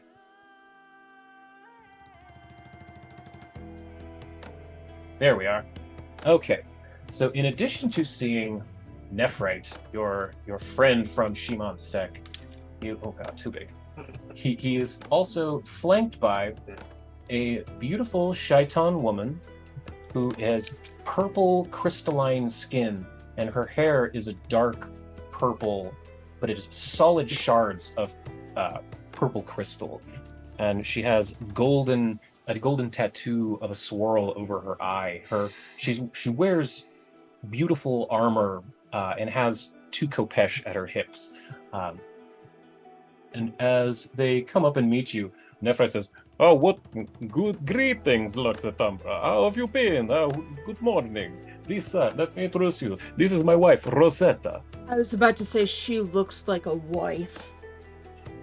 Oh, Absolutely. Yes, Nephrite and I have been together many centuries now. Yes, Rosetta, she works for the Goblin King. Well, Balag Mahar, I suppose we can say now. Yes, I am his chief translator. Well, Have we met them No. before? No, well, not her. You've met Nephrite. He's the one who created the box of colding. Yeah, I meant her specific. No. I was like Reese wondering. probably if- would have. No, you've not met her yet. Darn. Okay, then yes. Very much surprised. Looks like a wife. Yes. Yes, this is Rosetta Cragmore, Nephrite's wife. So you say you have a large statue, and goodness me, this is quite the ruin. How did you find this place? The storm here is usually such a ravishing thing. It's been quite the week, honestly, and we decided, hey, let's go explore everything. And well, not for nothing, the big feet kind of distracted me because I've never seen feet that freaking big, and I'm like dating a giant sometimes. Yes, the statues made in Assyrian are quite large, but this is one of the largest I've ever seen. This Rosetta, what do you make of this strange symbol on the ground? And Rosetta's kind of walking around, not paying you guys much of attention, and looking at the different runes on here. And she returns and says, Well, they are right. This is definitely a powerful magical enchantment, written in ancient Proto-Assyriani. I would say first era, perhaps older. It is older than most of the things in my research. But, very well, you say you need either this statue repaired or a new one of its similar likeness? Is this correct? Yep. I think I can work with this. I think Rosetta and I can both work with this. Call us in a week's time. Have Zavid do the thing in my head that he did to tell me about this in the first place. And we will see where we are at from there. I believe we can make this work. And he begins using his Jinn magic to have the sands lift up these large chunks of rock and starts to move them into a central pile. He begins to organize them. He's giving notes to Rosetta, and she's taking a lot of notes about this rune, transcribing it into her notes, things of that nature. And at this point, I think we can be basically done with them. That was all that needed to happen. I had almost forgotten about them, so you can close. How do you Rosetta forget and about a Nephrite. pun so fucking good? Rosetta? You like that? Rosetta Yeah, Stone, Rosetta she's Stone. translating. She's a translator. Yeah. Come yeah. on, that's so clever. Thank you. I just heard a sigh from behind me. Can't Okay. imagine why. Can't imagine why. Because I'm sigh-worthy. Okay, so as all of you are on the bow of the ship, the repairs have taken several days, but with the help of the goblins and you and the Windseekers, it went much faster than it really should have by all rights. But the time has come. Everyone gets to their places. Gunnar gets up near the up at the sail bring or up the wheel. the map I will in again? just one moment. I'm doing a different one actually. Ooh. Gunnar gets up at the wheel. Adelina is up at the bow of the ship at the very front, and Anyanka is standing near the back next to the table doing a bunch of calculations, trigonometry. She has maps. And you see the orbs glow. Wow. As this whole ship begins to vibrate. And Gunnar says, I think it's gonna work. I think it's working. As he pulls back and he says, full air ahead. And the Windseeker takes off from the summit of Zifon Ra into the sky. Oh, she's and I pretty. hope that has loaded for you, yes? Oh, yeah. I even I put the Raining Death up at the front real quick. That's what took me so long. Oh, okay. So you finally have repaired the Windseeker. Congratulations. I actually have the stats for that right here. I'm going to drop that into Discord for you. It's a level 12 item. It's got 90 feet long, 30 feet wide, 60 feet high. It requires 1 pilot and 5 crew. It can hold up to 15 passengers. Piloting it requires a DC 32 Arcana check. All of them, the DCs are 32 for these first 3, Arcana, Crafting, or Nature, or you can do a piloting lore check for a DC 30, if anyone has piloting lore, or eventually you can learn it. The ship has an AC of 28, Fortitude save of plus 22, Hardness 20, 210 hit points, regular immunities for objects, 50 feet per action fly speed. If it rams into something, it does 90-10, and it has to move twice its length for each 90-degree turn it takes. But now you all have full access to an airship. Amazing. Yippee! Yippee indeed. All right, so with this, I'm going to pull up a map. And I'm going to say that Anyanka's looking with you, Zavid, at your map, because this is the map of Osirian that you have. Mhm. And she says to you, well, where do you think we're going to go next? I know you said you have to find some turtle that's hard to find, but didn't you say there was some city, something you were looking for first?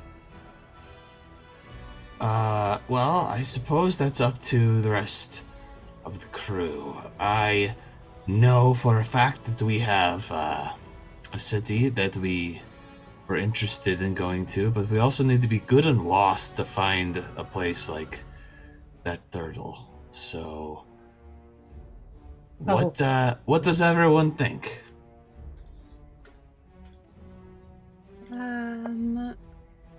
Didn't we want to check out that footprint thing? Or did we already do that? As I know, Zavid was wanting to check out the Gozera necropolis. That's what it was. Okay. Yeah. I mean, I don't have anywhere in specific. I've seen a lot of this area, so I'm down for somewhere new. Yeah. Gozera necropolis then. All right. Go there. Go southwest. Full air ahead. You got it, Anyanka. And he pulls the sail tight. It opens flush, and you begin to move forward quickly and start turning southwest. I think here's a great place to take an Whoa. intermission. Heck yeah! All right. Yeah. Oh my. We'll be back in about 10-15 minutes. Hope you will all join us, and we'll see what happens next on the back of the Windseeker. Ooh.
We're live. And we're back. Thank you for joining us. When last we left off, Lux Et Umbra and the Windseekers had finally finished the last bit of the repairs on the Windseeker, and the airship, with its Magitech orbs, lifted off from the summit in the floating island of Zephon Ra, taking off into the skies. It was determined that they would travel southwest towards the Gozaran necropolis in the middle of the Glazing Sheets in Osirian. And that is where we come in. Anyanka is furiously doing calculations, barking headings over to Gunnar. They are basically paying no mind at this point. A little bit more over to port there, Gunnar. Oh, you got it. A little bit more in the sails, Adelina. And she's running up the rigging and hoisting some sails, bringing some down, moving ropes. So the three Windseekers are very much distracted at this point. So the three of you have kind of a moment as it takes off and sails, and Zephon Ra recedes in the distance.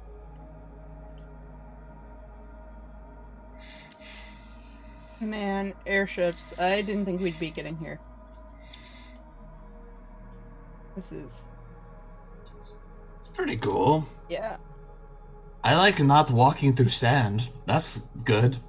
I also like not being at the mercy of, creatures and having possible, like, dolphins pop up and attack us and try to manage the creatures at the same time. And you remember, Zavid, you were terrified of those dolphins. Because you'd never seen a dolphin before, and not only were they aquatic, but they popped out of the ocean, flew around you as you were on your griffins on the way to Absalom. It was a very traumatic experience for Zavid, if memory serves. But Khan had a great time playing with the dolphins, doing tricks, flipping in the air, going through the rings of dolphins. Two very different experiences, I think. Mm-hmm. And Reese was just like, I don't want to try to show off again. That was embarrassing. I made a little token for our ship. It's hard to see because it's so thick, the line, but... Oh my god, let's see it. It's on the map of Assyrian. I kept that up. I don't know if anyone else did. Oh, I did not. Let me open it and share it. We're on our way. Do share. There it is. The little gray dude. Yeah, I was trying to make a hull of a ship, but then I'm like, this line is so thick. It's so thick, yeah. Yeah. At full sail, there is a nice breeze. It does not really take you that long to get from Zephon Ra to the Gozaran necropolis. It's around about 100 miles or so, if I'm looking at this key correctly. And so, as the crow flies, it doesn't take all that long. A few hours pass in the morning, and following the heading as closely as you can, having this specific map helps a lot because it's labeled right there. This is Ilkana Eleanor's map. You found it within her lair at level 7, I think. So she is the one who filled this out with all of these weird areas that Reese had never heard of, about half of them. But a few hours pass, and you do begin to see what appears to be some type of stone ruin peeking out of the sand at roughly where it should be. It's not very obvious, but if you weren't looking for it, you would have passed right by it, that kind of thing. But since you were specifically looking for this one area, you happen to... There's enough eyes on the ship. I'm not going to make people roll for it. You do manage to see it. I want to see who sees it first, though. So everyone give me perception checks in the tower. And I'll roll for you, Con. Yeah. I think I take a -2 circumstance You do. bonus? That is correct. So I will take that into consideration. So Zavid, perception 2. Perception. This isn't really connected to perception, but I like to think that, Con has just been, kind of chattering her teeth so much today. Already, I don't know what time it is in the day, that, her teeth are starting to wear down a little bit. It's not the end of the world since hers grow back so quickly, but... As a rat, yes. As an Ahsoka, your front incisors will grow back a little bit quickly, but between the caffeine and the failing the check on the planet, you're very distracted and anxious today, knowing that there's adventure coming. Mm-hmm. A second. My map was in the way right as I went to go roll. Oh, that happens. Also, my tower disappeared. Is this in the tower? Yes, but it doesn't have to be. there's a bigger issue if I need to find my tower. Yeah, check behind your combat tracker, maybe. I'm moving everything. I don't see it anywhere. Can I? Oh my god, it's at the top of the... When did it get up there? Stupid combat tracker, what are you doing? Yeah, I don't like that it moves around sometimes. It does that, Not fun. Okay. You know you could lock the... I do, but then if my window gets readjusted for any reason, like sometimes I'll accidentally click on the edge of the window and then it'll like grab it, and then as I'm moving the mouse, it's like it won't let go. And when it does that, it moves the combat tracker, and then when it goes back, it doesn't restore where it used to be. Okay. That's dumb. Yeah. Okay. As you're flying around, Zavid, what are you doing as you're flying in this moment? I guess I don't know how it's supposed to work to find a place that you can't find by looking for it. I guess I gotta be looking for the necropolis. I can't look for the turtle. If I look for the turtle, I won't find the turtle. That's right. So I'm looking for a city in the sand. But I also kind of realized that there's not much I can do really, other than just be vigilant. Like, I might see some nomads on camelback, or maybe more advanced, I got like sand skimmers or something going across, but like even if I see them, we're up in the air, we're not going to interact with them. So I might let people know if I see stuff like that, but I'm not going to say anything unless I see something that's either a danger to us or is I can recognize as either the turtle or the necropolis. Sure. You're kind of standing on the side of the deck, looking around for anything that seems like it isn't just a sand dune, and you catch just the slightest whiff of a smell. You smell undead near you. And looking more, trying to hone in on where it's coming from, you see some little ruins of bricks sticking out of the sand dune. And then the smell goes away, but it's just for the slightest moment you smelled undead.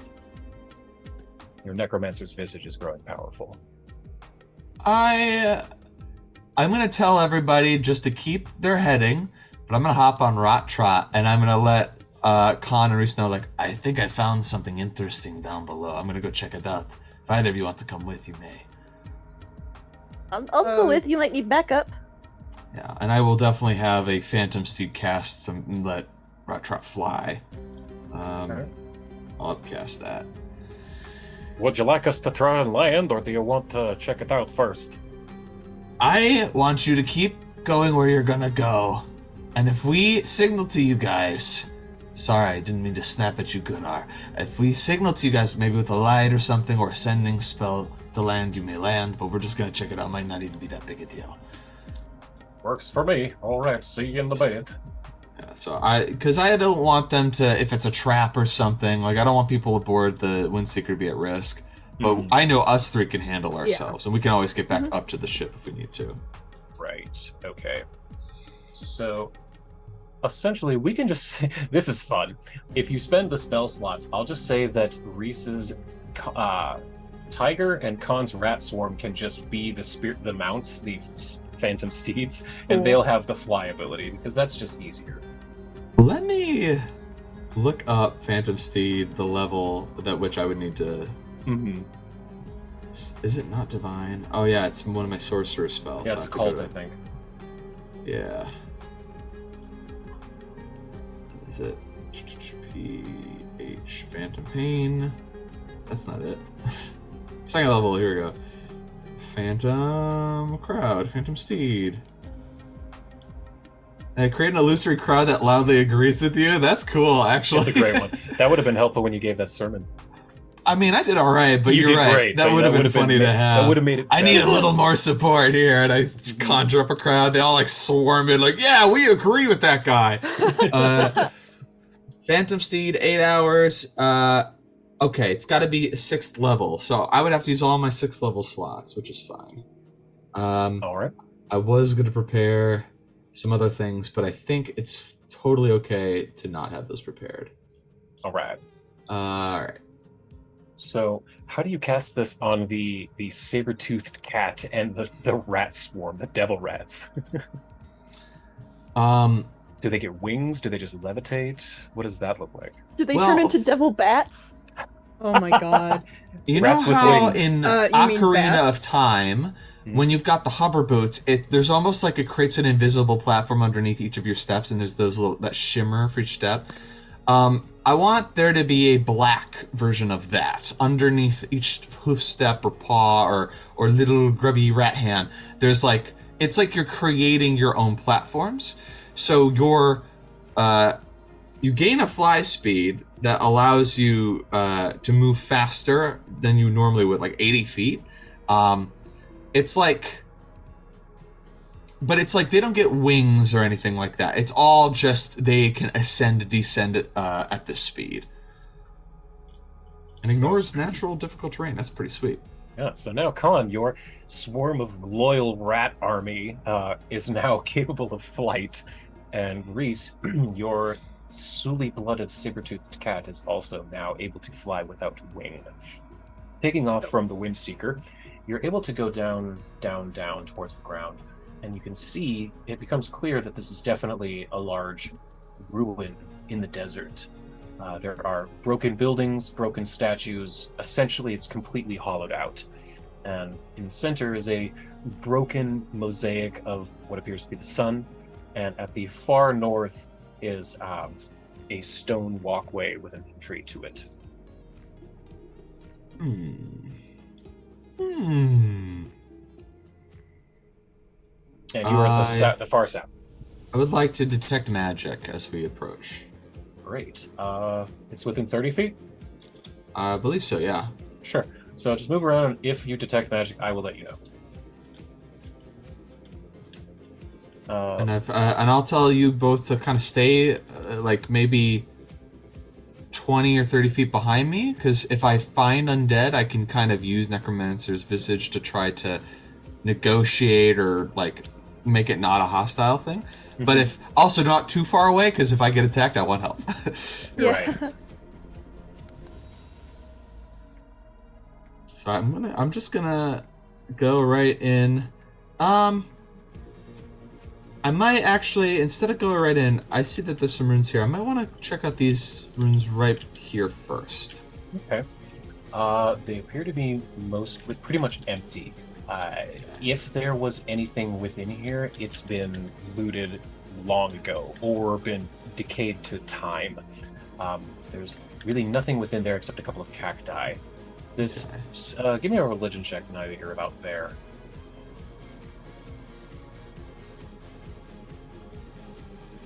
Okay, you definitely recognize that as potentially Saren Ray, but you also get a lot of... You've been in Osirian long enough and discussed the Osirian Pantheon long enough that you think it also could be potentially a Ra symbol. Okay. But it's one or the other. I'm gonna walk my dude right to the center and be like, look at me, I'm special. And see, does anything happen? You feel magic beneath you, just at the edge of your senses. And then I look up, you feel like there's more beneath your feet. and I see that there's an entrance over north of us. Mm-hmm. So I think I want us to explore that, and I'll like motion us ahead. And I say, whatever I'm sensing is coming from below. Yeah, that tracks. Are you guys ready to go dungeon diving? Oh god, yeah. I could use a workout. All right. One day I'll Before- remember how to like take both of my characters at the same time. Click, shift click.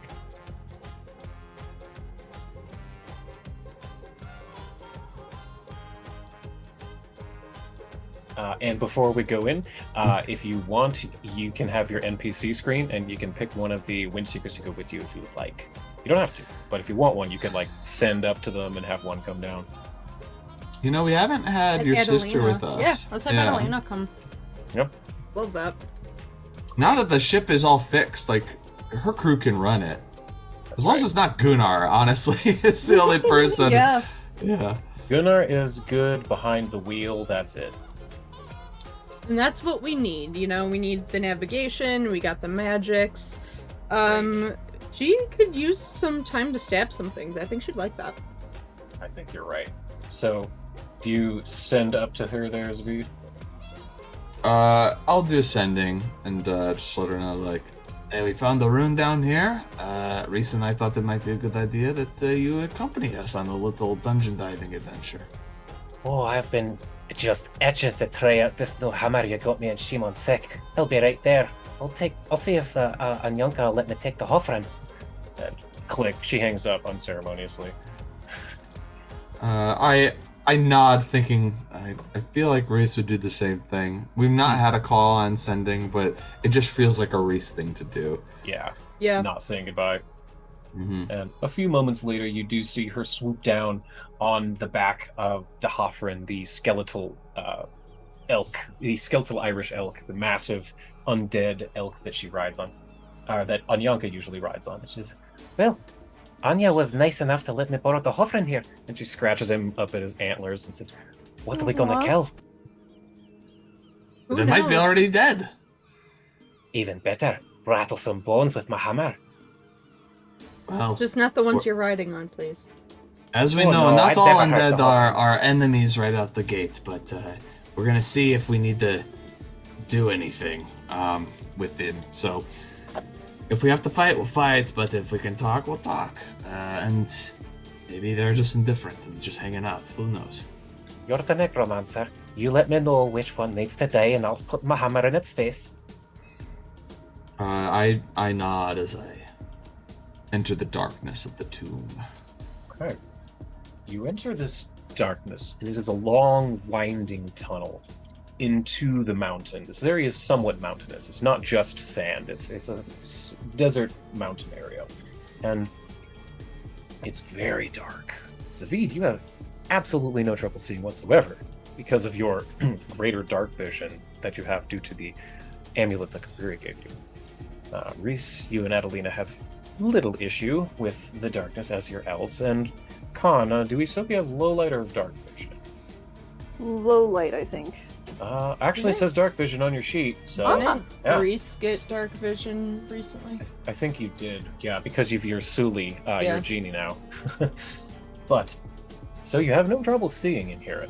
It's a bit of a long, winding trek, goes up, down, all around, and eventually you see a light at the end of this walkway, and it opens up, and you see what appears to be some type of a hidden valley in the sand that you wouldn't really have seen due to the overhang of the rock. But from this angle, it's quite obvious. It's a big opening where this valley is, and there's a large stone door with a slab slid straight up. Above it is a carving of an all-seeing eye. Sand slowly trickles over the cliff edges all around into this area. Make a check to see if we recognize this as Ghost I'm from gonna do a Necropolis. lore check on desert. Absolutely, throw those in the tower, please. Let me do a lore on death and just see if the eye means anything.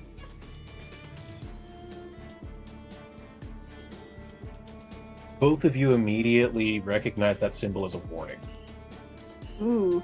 I think you both hear me and Zavid just go, oh, fuck.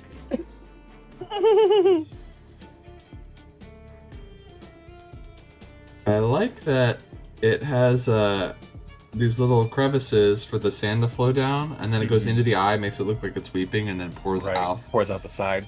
That's Isn't really it? cool. Isn't it great art? I've been excited to use that one for a while. It's very pretty.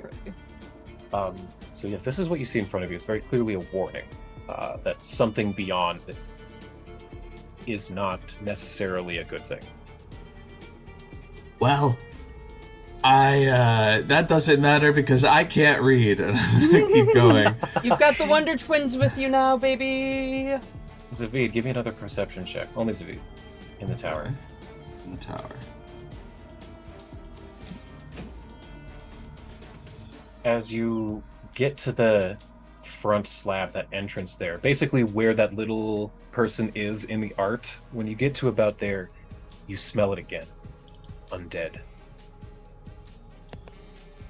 stronger this time.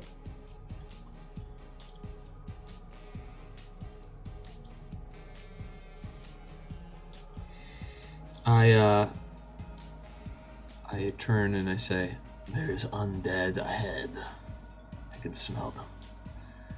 Are you getting the grumblies? The what? The grumblies that only dead can satisfy? No. Oh, okay. Just checking. No, what happens to me is if I find fetchlings, then I am overcome with the impulse to want to eat their flesh. Not necessarily if they're still alive, but definitely an incentive to unalive a fetchling so that I can eat their flesh. So, Correct. Okay.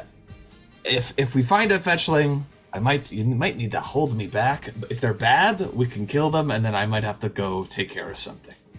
Okay. Cool. But I make sure I have that thing full of food. Mm-hmm. The box of colding? The box of colding, yeah. Yeah. And I'm going to, I might try and... Is there something... I wonder if, can I? No, I don't think I can. That's... I want to, like, buff everybody else up, but I don't think I have anything that lasts like that. Mm-hmm. Yeah, and Adelina has no magic, so she can't help. Alright, I'm good, we're good. Okay, so you're kind of leading the charge since you're sort of smelling where it's going. Yeah. Okay. Oh boy, go! Oh boy, let's go. So leading the charge on the back of your mounts, you're heading into this tomb area, and it goes deeper and deeper into this mountain, into this valley. And eventually you do see in front of you a pyramid-shaped complex made of carved stone with a stairway that goes up to, let's see, a long stairway that eventually leads to the walls of the pyramid, and a large slab of stone blocks the entrance. It contains Assyriani hieroglyphs carved into the rock. Would I be able to decipher bits and pieces? Throw me a society in the tower, please. Oh. Deciphering writing is one of the specific things in the description of society. Oh yeah, you've gotten really good at this point, because Ma'at and Anyanka have both cast Comprehend Language on you several times at this point for Ancient Assyriani, so it's getting easier every single time you do this. And you're up there and you look at it and you translate it, and it says, "Within lies the vessel of Jetrieti I, the masked pharaoh. May his reign be forgotten."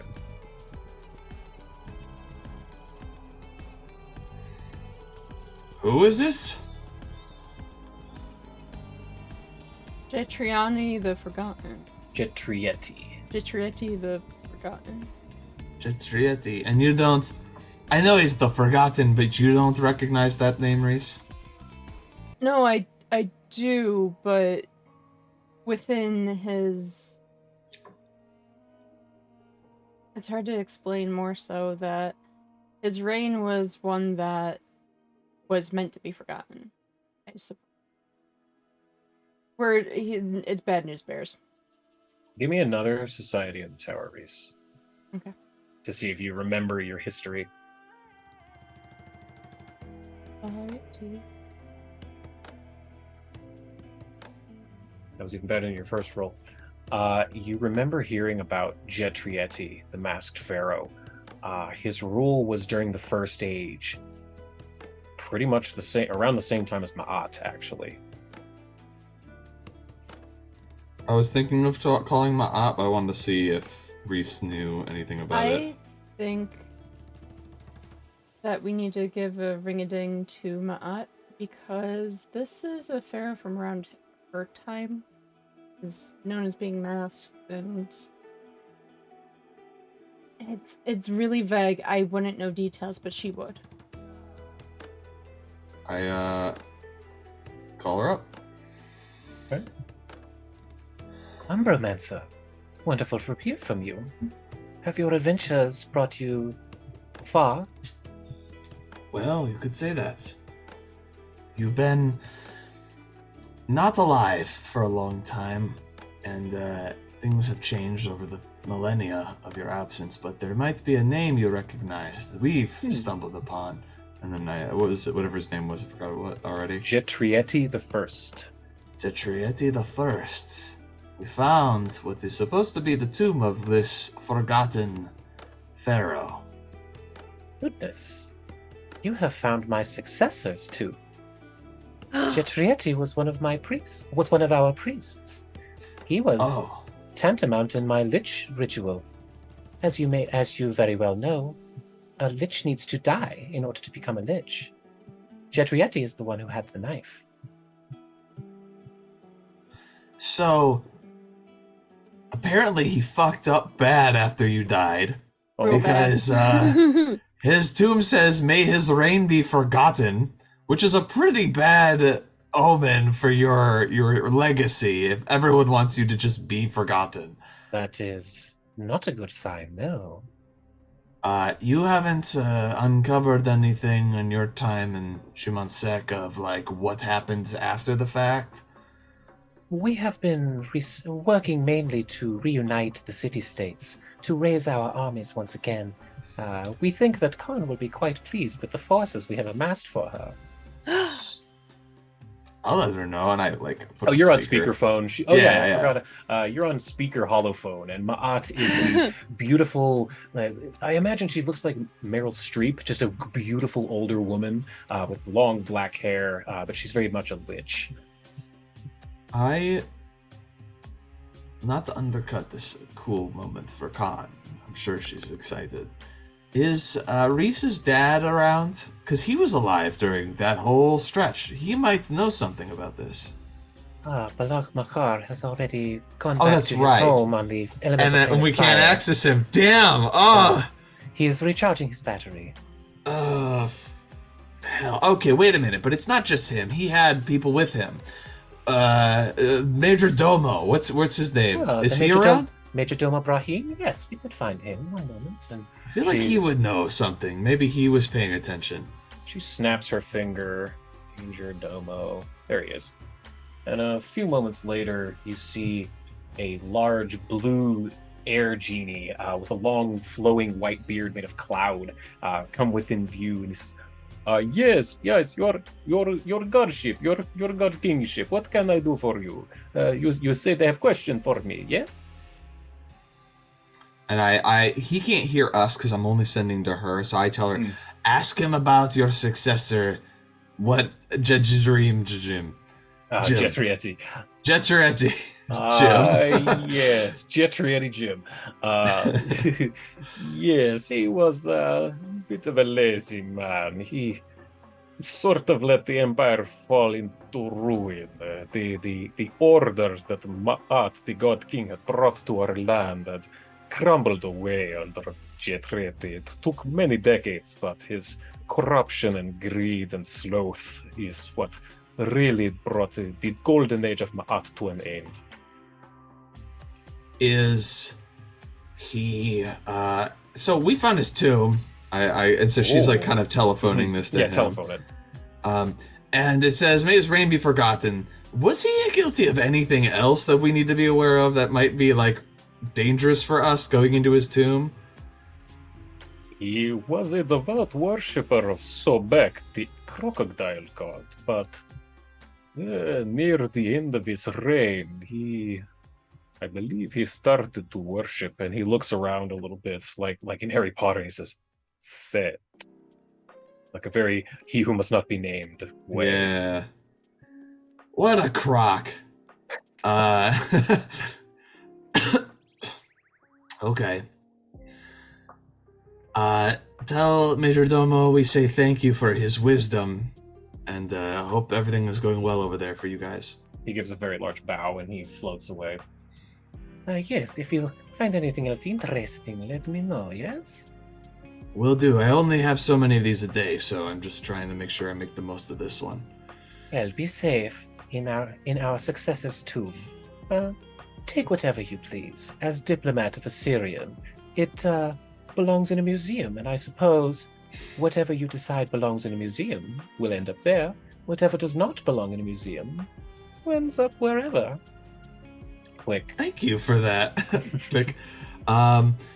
I had her on speaker, so everybody's up to date. I'm just like, all right, we can just go in and loot, I guess. We got the Hey, may his reign be permission. forgotten. Why put it in a museum if we don't want to remember it, right?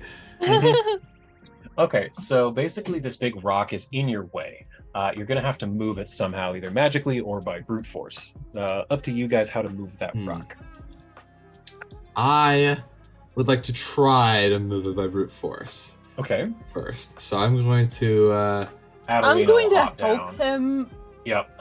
I got Ant Hall up, but I'm gonna need help, yes. Yeah, want me So- to roll straight up strength or? Oh, I'll definitely help you out here. Let's see. And she jumps down. And, it'll probably be athletics, but you'll be assisting Zavid, I think.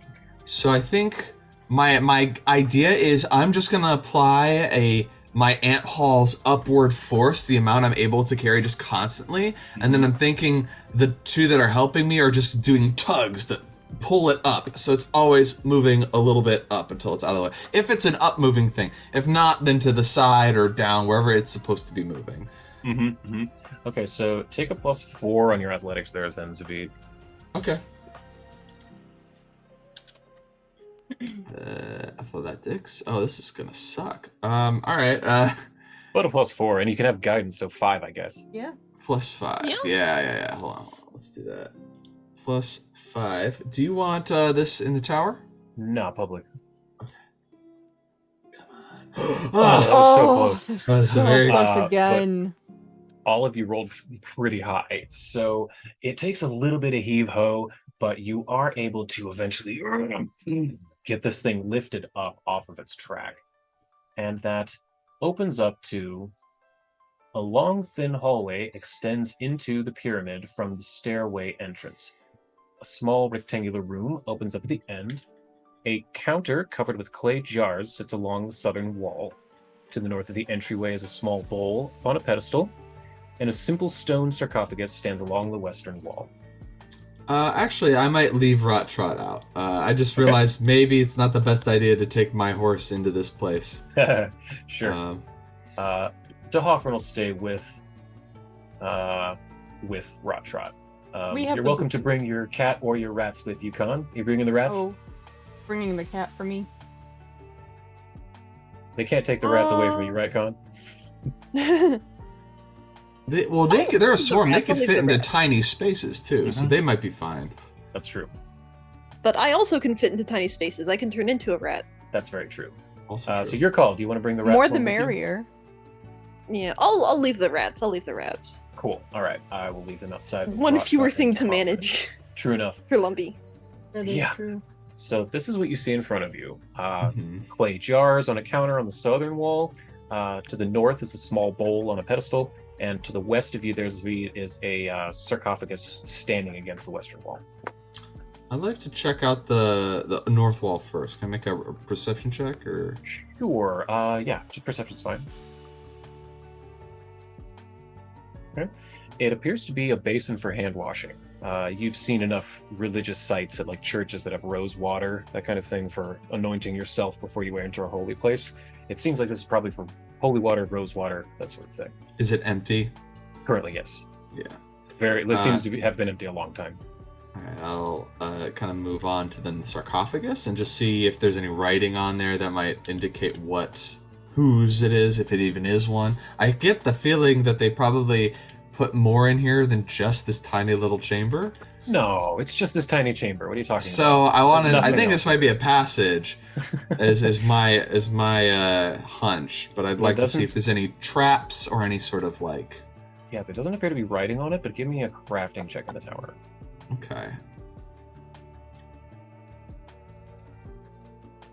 You do see a razor thin, like, cut along the back of the sarcophagus, and it looks like it could have, like, even a knife could come out of it like this, potentially.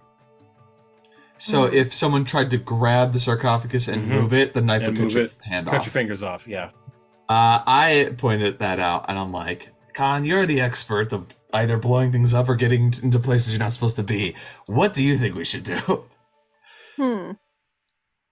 I can see if I can disarm the mechanism that would trigger the blade. Okay.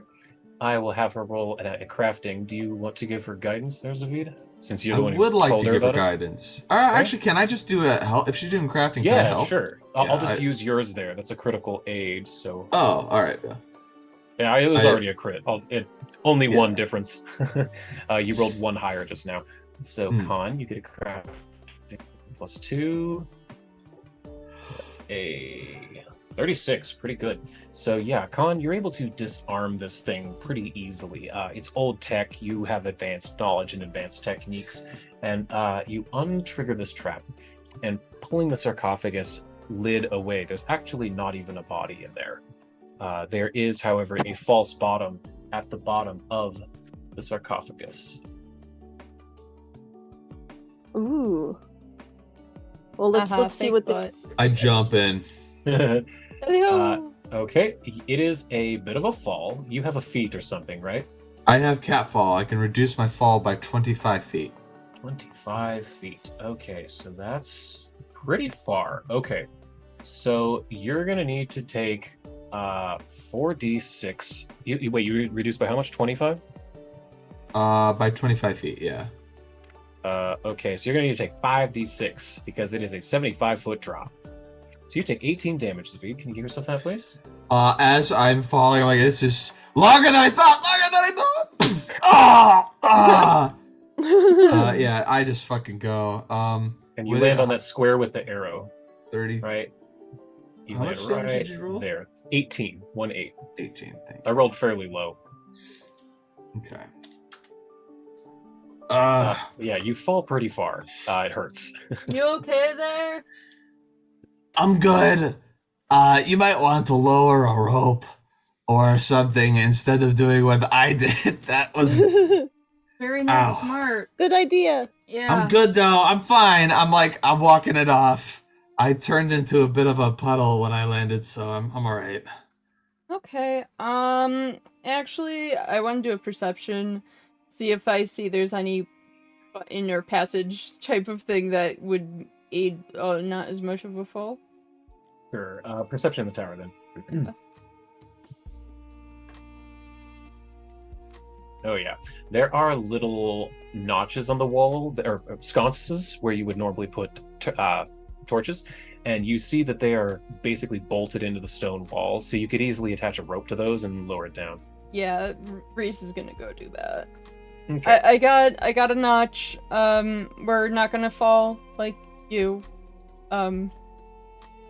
Great. Okay, so give me athletics checks, both of you publicly, or I'll roll for con. Thank you. Mm-hmm.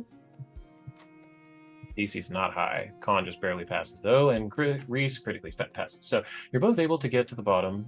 Adelina needs to roll as well. So many characters. She is. Athletics. I should just leave her character sheet open. Oh, nat 20. She's able to swiftly like a fireman pole, show you how you slide down effortlessly down a rope like this. I'm doing my best to look like I'm not hurt at all. I'm like, about time. Yep. But he's a little. Zavid looks 3 inches shorter than he was a minute ago. He hasn't quite stretched out. I've been squashed a little bit. Squashed. Yeah. You're a little pudgier and a little shorter. But landing hard upon the floor, Zavid, from the pipe above, a short hallway lies before you. At the end of the carved depiction of a river crocodile. On either side of the hallway are indentions in the wall containing pottery jars, and a doorway lies on the eastern wall. Oh, I didn't open that. That. Ah. Oh, and those are where the jars are. Jeez, I didn't unlock any of that. There. I guess I'll take a look at the crocodile. Does the mouth seem to have it open up, or is it just a pure statue? It's just a pure statue. It doesn't even appear to be that detailed. Considering you just unstoned 3 animals, this is clearly not that. This is definitely hand carved out of rock. I say to everyone, the key to this place is in the statue. And I'm like, looking it over. I guess what I want to find is there a hidden passage in here, or a compartment to find, or just anything of interest with the statue? Because they could just be making it look mundane to like not draw attention. Mm-hmm. Can I do a desert lore? Yeah, I was going to say religion or desert lore in the tower. I did orc, but you know what I meant. Yeah. Or It's the same bonus, I think. It is. Yeah, Reese, you realize that this is definitely the holy animal of the god Sobek, the raging torrent, who's the god of rivers, military prowess, taking what you want, acting on your most base desires, and killing demons and evil creatures. Oh. So, kind of a mixed bag type of god on that one. But does Zavid do any rolling? Yeah, he did religion. Not really anything beyond that. Just that it's the holy god, or the holy animal of Sobek. And you're not feeling any magic coming from within the statues. It seems fairly mundane. Yeah, this Oh, is pretty. It says I'm sickened 1. Am I still sickened? Oh no. Let me get rid of that. Wait. Yeah, that's from. Oh, that's only if you're near Gunnar. Yeah, let me get rid of that. A Kavna is within 1 of Cabriri, so you're good with that, Alina. Okay. I like climbed up and then I slid down. Ha ha! Alright, done having fun. Okay, there is a door to your right. It does appear to be locked, though, so either Khan or Reese could give a thievery check on that. I could help aid. Okay, go ahead and roll that publicly. All right, that's critical aid. So, Khan gets +2. Oh, Khan, you've seen these Osirian locks. You don't have a problem with them anymore. They're just almost even a joke. You're laughing as you do this, barely even looking what you're doing. And it opens Look up at this, Reese. I could do it with my eyes closed. Yeah, no hands, Ma. Just unlocking it with your tail. Beyond the door is a rectangular room, and within are 2 sandstone columns, one of which has collapsed into the southeastern wall. Stone debris lies on the floor, and around the northern corner is a stairwell leading downward.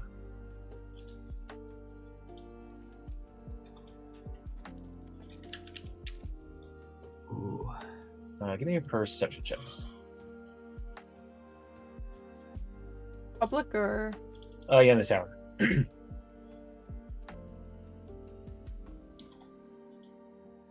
Cons. Okay. Khan actually notices that in a small alcove in the southwestern corner, there lie 6 canopic jars, 5 of which have been smashed by the debris from the collapsed column, but 1 still remains. Oh, those are the jars that are used to hold organs, right? Mm-hmm. I'll go over and investigate. Yeah, there's 1 left. It has the lid of the jar has bat wings on the top. Ooh. Reese, do you know anything about this? Bat wings. Ooh, hold on. Let me think about that first. Yeah, roll me something. Desert lore, perfect. You get the feeling that there's probably a mummified bat inside, which have magical powers in Assyriani legends and lore. Well, you're gonna want to check that out. Be careful. There's magical properties of a mummified bat in there. So if you want a new little trinket, it's all yours for the taking. They have a lot of magic power with them. So, handle with care. Well, you say this is a magical bat, and I am a magical rat, so I think we might be evenly matched. I think so So too. I'm gonna open it. All right, you open it up, and there is indeed a mummified bat. This talisman is the magically treated corpse of a tiny bat bound in papyrus. And Pipette will lean out of your cloak and say, "Oh, I've seen those before. When you activate it, the weapon that you've affixed it to detects vibrations around and guides your perception. It allows you to fight as though you're blind." Whoa. Ooh. Echolocation on your dagger? Yeah, for 1 minute. That's cool. Yeah, it gives That's you blind. so awesome. It gives you That's blind amazing. fight for 1 minute. It's a consumable like a potion, but it's Mm. called mummified bat, and I'm dropping that in your inventory, Con. Guide Yeah. my dagger. That's rad. I like all to you have think to that do is the vibrations just kind of reduce the mummified bat to powder after it's done. That would be awesome. Yes, perfect. So you have that in your inventory, and that's about the only thing of interest you see in here. Okay. I would like let's- to go down the stairs. Yeah. All right, perfect. So going down the stairs. Boop, boop, boop, boop, boop, boop, boop. Doop. Pretend the lion, the tiger isn't There you go. not. No. Yeah, you can do it how you like. Yep. Lots of stuff. Okay. As you descend the stairs, it opens into the center of a rectangular room. Around this area are 8 small inlets within the walls, each of which contains a small stone cube carved from granite. Each stone contains an epitaph carved in ancient Siriani hieroglyphs. And I'll carry over your society from earlier, Reese. This is not a difficult one to translate. They read, "Below lie the vessels of the High Council of Jetrieti I, masked pharaoh. Their wisdom follows to the afterlife." And then it has 8 names: Hanif, Thema, Ramla, Shakhet, Senusnet, Naila, Nefruseb, and Amenneses. Those aren't important. I'll let you know, that's not on the test. Okay. Well, the further we go, the more council we'll meet. Do I smell undead nearby? You absolutely do. Are you detecting magic? Yeah. Each one of these stones radiates ancient necromancy. Can I try to determine their purpose? Give me a religion check in the tower. Good time for a nat 20. These are soul cages. You learned about these from Ma'at. There are souls in these stones? There are souls in these stones. Stone. Good time for a nat 20. And why would they want the souls in these stones? Is it just a weird religious practice, or is it like a purpose behind it? Well, with your nat 20, it's to keep them on Galarian and not let them go on to the Boneyard. It's so that they can serve a purpose later. Perhaps to guard this place.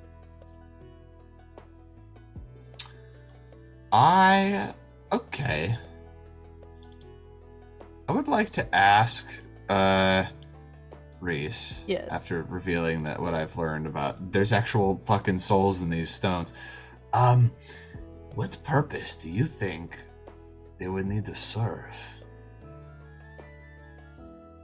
Do I need to roll again, or did I roll high enough where I would know? I think you'd know. Okay. That these are with them wanting to forget, excuse me, forget the masked pharaoh. These are probably put here to guard from people helping him escape. Oh, you know how Ut's person is kind of like a total sham? Yeah, this is so he doesn't escape. So we do not want to free them so they can keep that failure trapped. Alright, sounds good. I am detecting undead, so somebody's walking around or something down here. Oh. Let's be careful as we move further down. Yeah, shall we? I would like to go slowly so that I can keep an eye out for traps. Great. Give me a perception check in the tower.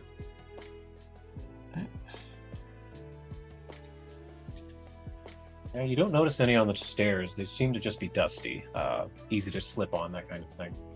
But coming down to the bottom, let me open that up for you. A bit more. Ooh. There we are. Okay. What you see here, that is the wrong link. The stairs descend deeply and turn to the right. Below is a long and wide room.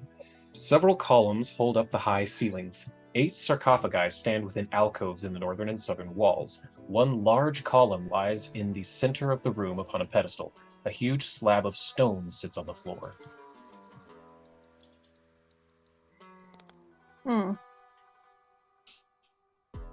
Indeed. Reese is gonna go over to that tablet. Alright. I'm gonna need a different society check to be able to read that. It is definitely in ancient Assyriani.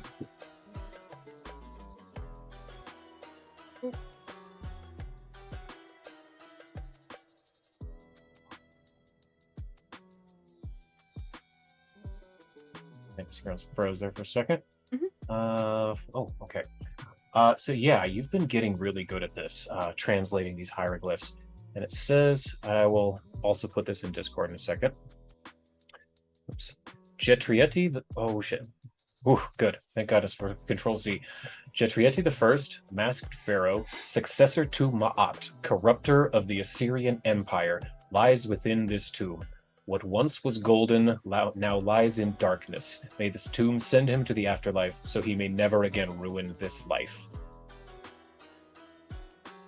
Yikes. Yeah, And youch. they really, really, really did not like this guy. Like, he must have done something, and I kind of really want to know now, because not only on the front did it say, may he be forgotten, this was basically saying this bitch was so bad, and not bad in a good way, so bad at what he was doing that they don't want the chance of him to slip back into this realm because he's just that awful at what he does. Sounds like a right shite. Yeah.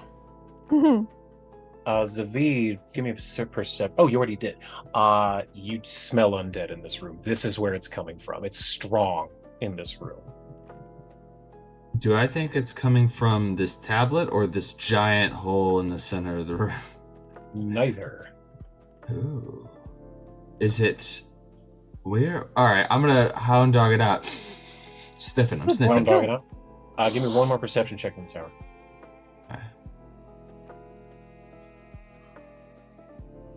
Doing one of those things where I got my nose.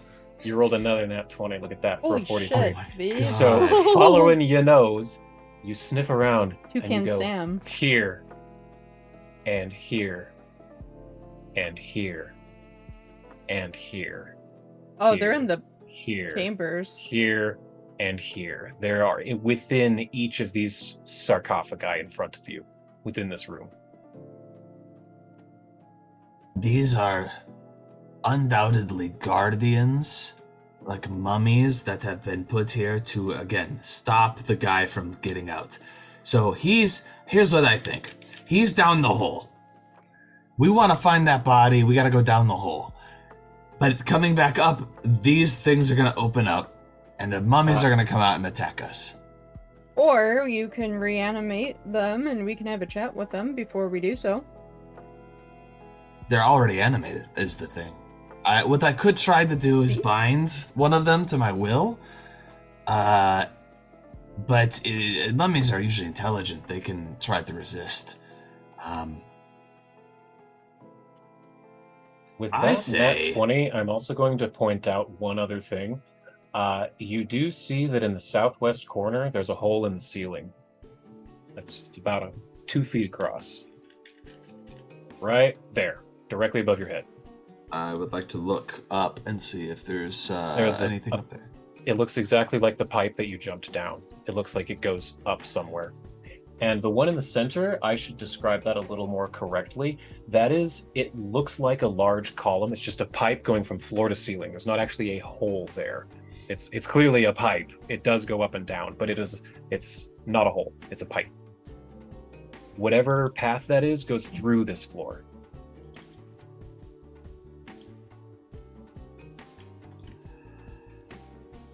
All right, I have an idea. Okay.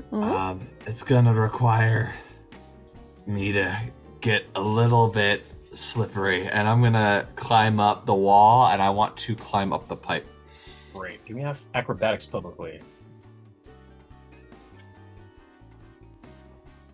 No! Hero point, hero point! Yeah, I would Uh-huh. point that one. Yeah, hero point for sure.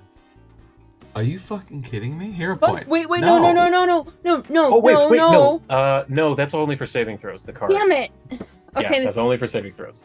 35, I'll take that. That's more than enough for a DC of this level. So you're able to squeeze yourself up into this pipe. And I'll open it up a little more.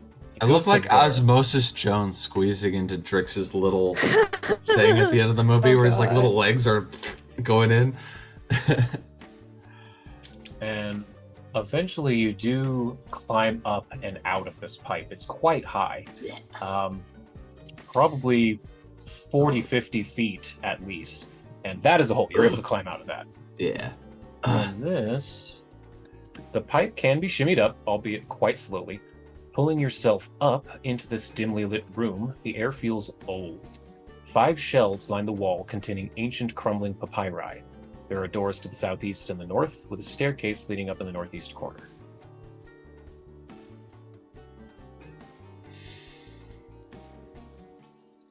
Okay.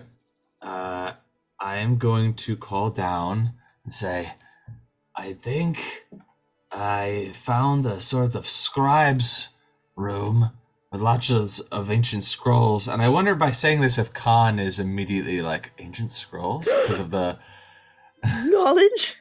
knowledge? Forgotten knowledge? Khan activates spider climb and gets the hell over there. That's right, you have spider climb. I'll have you cast that. Great. What's it look like when you cast it? Is it visible at all, or do you grow I think it's limbs? funniest if it's not visible. Like, Khan just runs up a wall and keeps going. Wonderful. So with no effort, as opposed to the incredible amount of effort you had to put, Zavid, Khan just kind of pops her head up from this hole. I see that. I'm already tying a rope around a pillar and letting it down the hole so that if Reese and Adelina want to climb up, they can. I know Sully might not be able to fit. They could fly, but I don't know if they could fit through this pipe. No, the cat's not going to be able to. No, make it the up there. cat's gonna stay there. Because we need a guardian anyway for the True. So, I'll take that. There you go. Reese, just give me an athletics in the chat there, Reese. athletics public. I rolled 2. Why? That's fine. I'll take the 18. That's fine.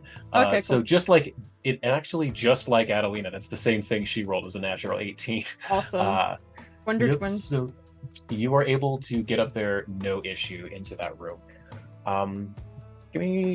What you see is most of these papyri appear to have been destroyed by beetles, sand, and time. However, a few pieces could probably be pieced together if you wanted to give me society checks. Yes. I'll let you guys do that, and I'll look at like this little wardrobe and some of these doors instead. Okay. There's just not quills. They would have had there were stamps, right, for hieroglyphs, like little Yeah. stamp sets. Yeah, so it's like a calligraphy set, but for hieroglyphs is what you find in that. And I already do have a stack of papyri. too. Yeah, you have a calligraphy set, but not a hieroglyph set. I'm gonna just add the hieroglyph set to the bag. Like, Yeah, here we take go. them. She said we could take. I'll add that hieroglyph. Wait a minute. As you're about to grab them, I'm like, wait, they're organized by, and you just dump them all in your bag. I'm like, I got it. they're yours. You can organize them later, I guess. You'll have to I cast got- some comprehend languages or something and sort them out. Look, if I'm getting like really good at reading these tablets, I'll be good.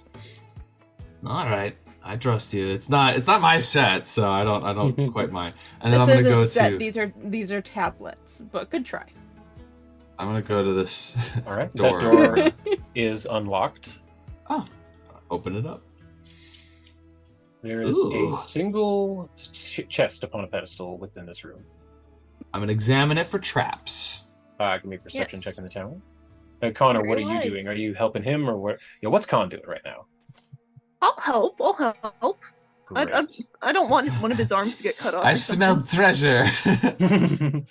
You open there doesn't appear to be any traps. You're starting to think that the designers of this place figure if you're in this room, you belong here. Mm. So there's no lock, there's no trap on that. You're able to open it up, and there's a single pair of shoes inside. And I want you to give me either Arcana or Occultism in the tower. Either of you. Con, I'll roll for you. Your better one is Arcana Yeah, for and sure. I get a bonus to Arcana, right? You do. You get a +2, which I have added. Con was the one who is able to roll high enough. Reese, you rolled a nat 1, Ooh, very much no. which checks out. Yep. I'm not even going to roll for Adelina. She does not know what these are. But Con, Pipette leans into your ear and says, "Oh, those are Hellfire boots." What these are is these heavy boots are made of blackened metal and always feel warm to the touch, with streams of glowing embers cascading off their heels. While wearing Hellfire boots, you gain resistance 10 to fire damage.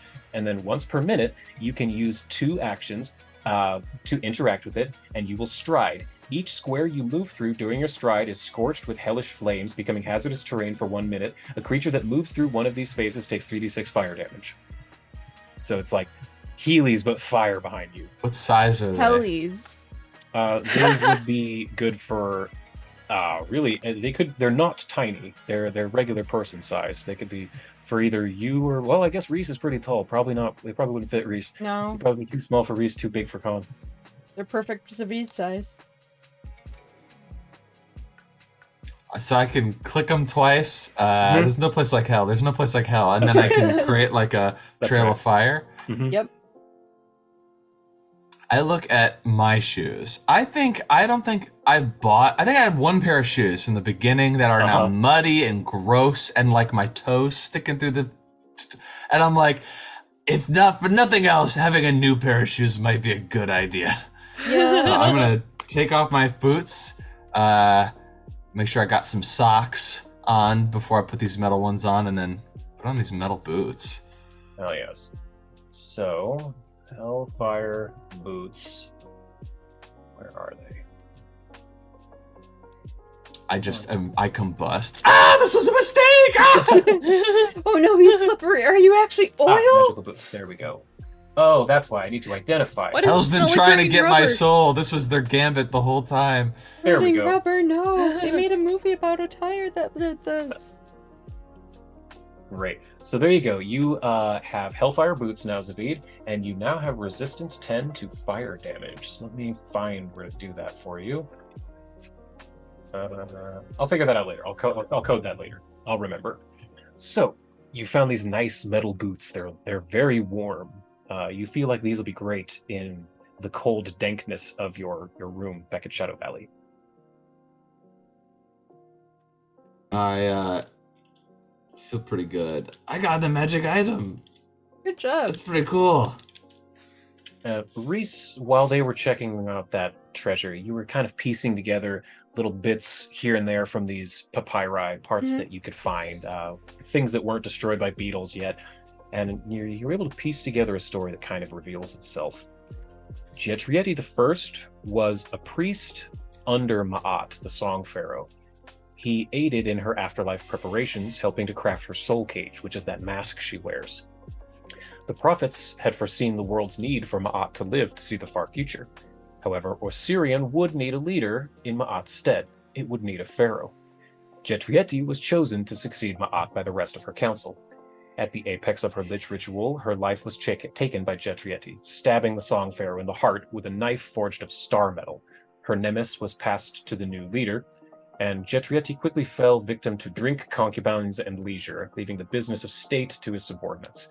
Decades of infighting, lies, and corruption led to the eventual dissolution of the once mighty Assyriani Empire into a loose collection of cities and tribes. Oh.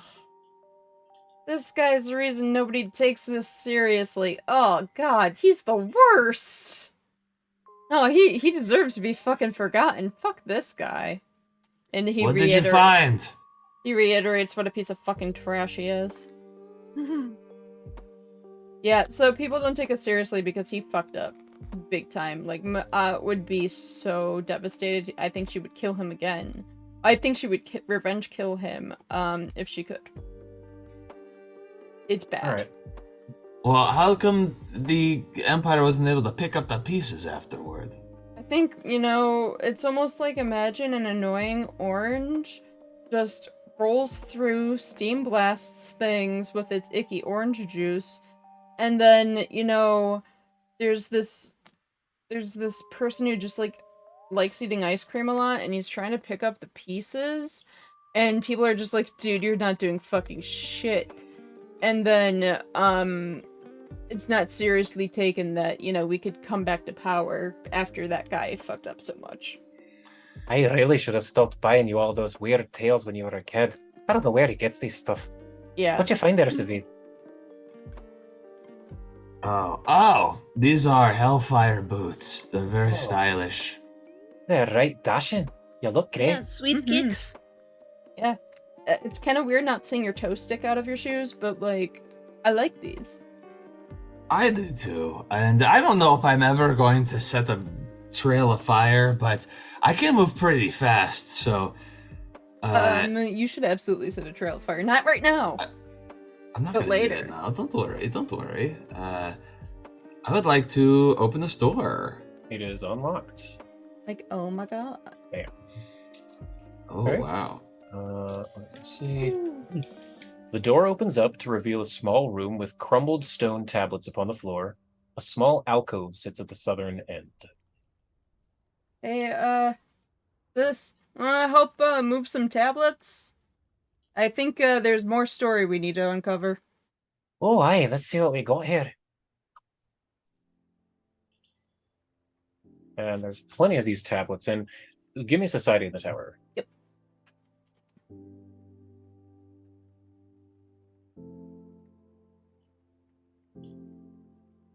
Okay. It quickly becomes apparent that this large stone contains the same message in 3 different languages. Ancient Assyri, Aslanti, and a strange one you are not familiar with that roll. Okay.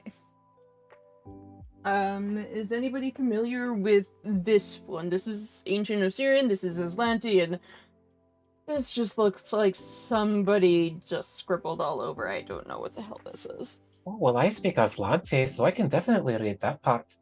Okay. Let me see here. And I'm looking at what all of you speak here.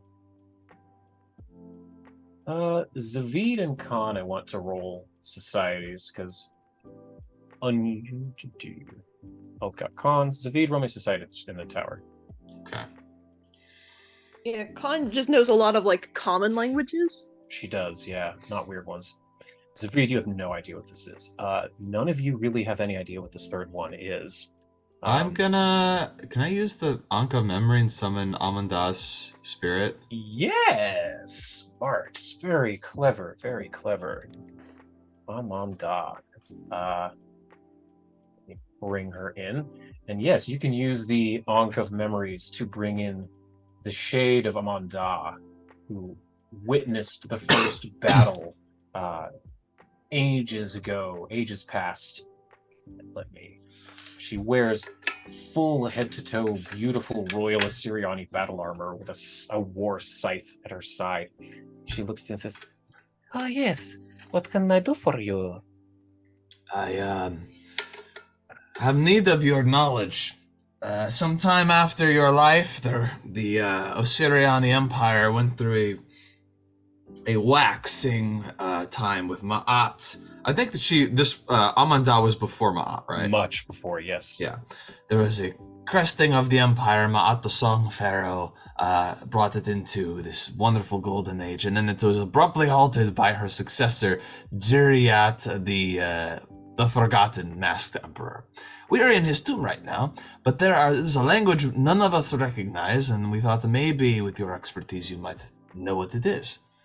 Let me take a look. And She takes a look and says, well, Assyriani, Aslanti, and, that is intriguing. This, if I'm not mistaken, is a very old form of Proto-Elvish. And with her saying that, you're looking close and you can see, yeah, like maybe that accent and this curly thing. I could see how that could become Elvish. You know how like when you see ancient Arabic numerals, you're like, I can see how that became 1 and 2 and 3, that kind of thing. When she points out that it's Proto-Elvish, it starts to seem a little more obvious. Oh my gosh. I still say, and will stand that it looks like a bunch of squiggles. But this is To be fair, starting to- Elvish looks like squiggles. This is true. I cannot even look. Okay, I'm not gonna take offense to that, because yes, but this is more chaotic squiggles. It's kind of like, imagine, like, you're one nationality that really likes maple leaves, and then you're kind of aligned with those maple leaves, but you're really weird colored. I'm not even sure what a maple leaf is. I live in a desert. It's a story. Something about a French-Canadian thing. I don't know. It sounds fake. Never heard of Canada. I don't know This what must that be a is. new land since my days. Canada. This must be a new land since my days. But the stone here says, "Warning to all who enter here, Jetretti brings corruption to all he controls. May he lie here now and forever, so his touch does not spread across Golarion once more." I've put that in Discord. Cool. And it says that in all 3 languages, Ancient Assyriani, Aslanti, and Proto-Elvish. You needed a 40 on the society to get that, and none of you got even close. That's fair.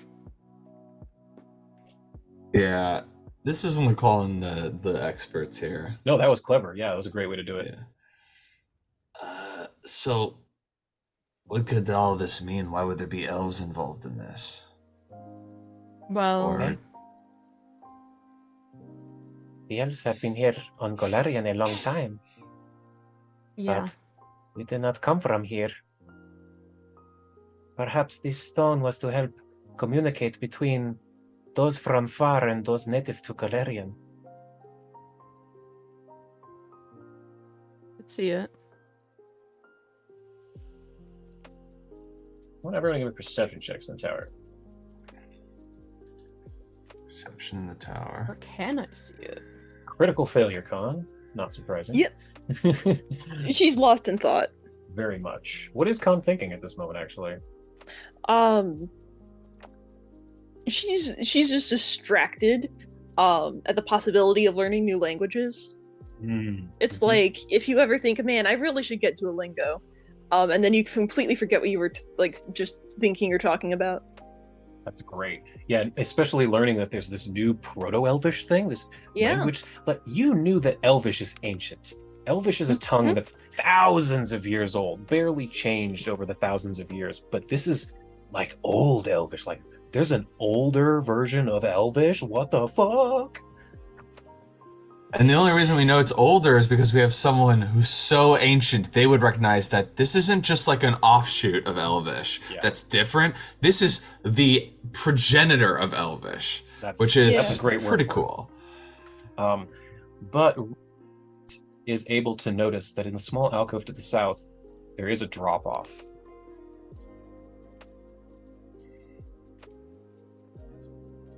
Hey, you guys want to do your sneaky, slurpy, gurpy, tube climby thing? Maybe One more not spot right you haven't away.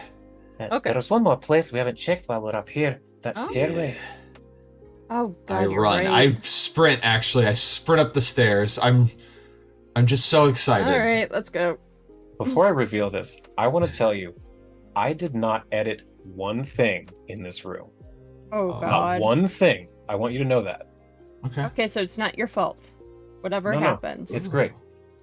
The stairs lead up and turn left, opening into a rectangular room.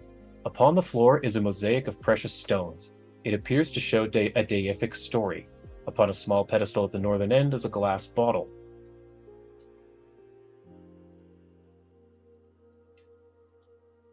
Wait. So, who's the god? First Roll of a all, who's religion that? check in the tower. Yeah. Anyone who would like to. I'm gonna aid. Oh, or yeah, whatever. I'll just do it in the tower.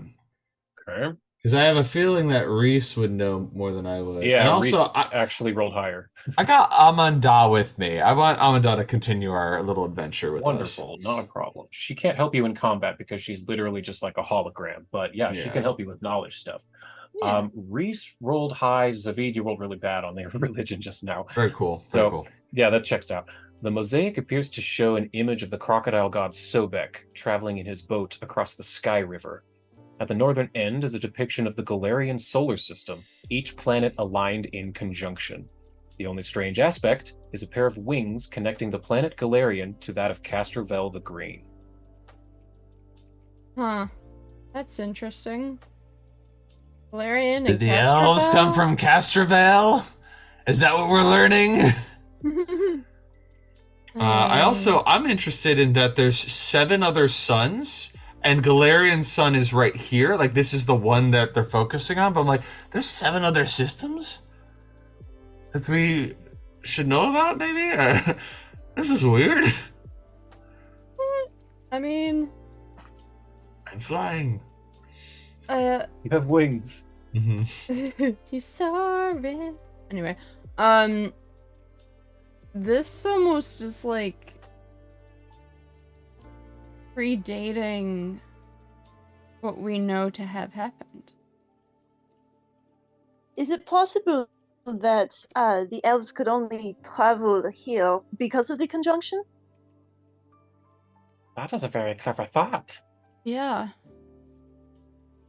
But then how did Grandma Elf bring Danny and Demirius to Castrovel?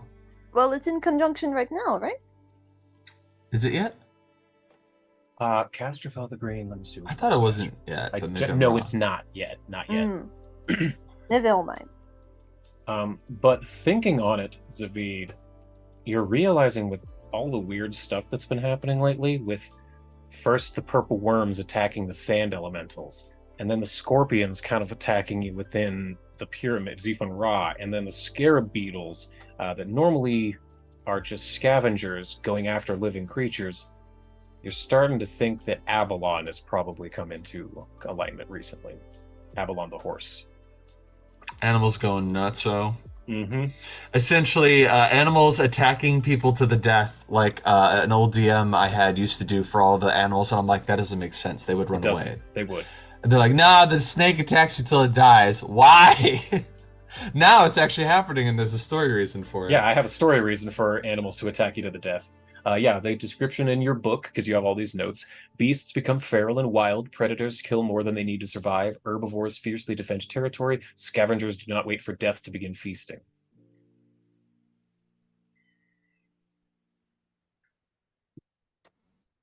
Castrovel.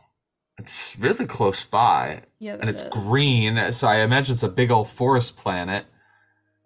It's probably has something to do with elves. Maybe elves did come from Castrovel. Amanda, what do you remember of the elves? Well, we had an empire here in Osirian before the war with Rovagog. I have heard many stories that we came from the stars, but I always assumed they were religious in nature until I heard of all of the archmages of Nethys who had gateways of travel between the stars. The Ayudara.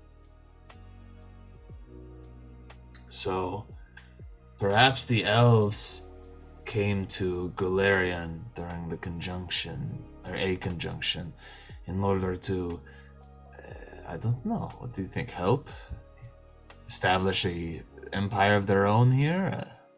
Perhaps they were running from something. Yeah, it sounds like an escape. Something they were fleeing from their original. It also begs the question, or raises the question rather, if you lived on Castrovel and the conjunction happens, what's Golarian's effect on other planets? Fascinating question. I do not know the answer to this. I'm sure it is something, as they all have effects on another.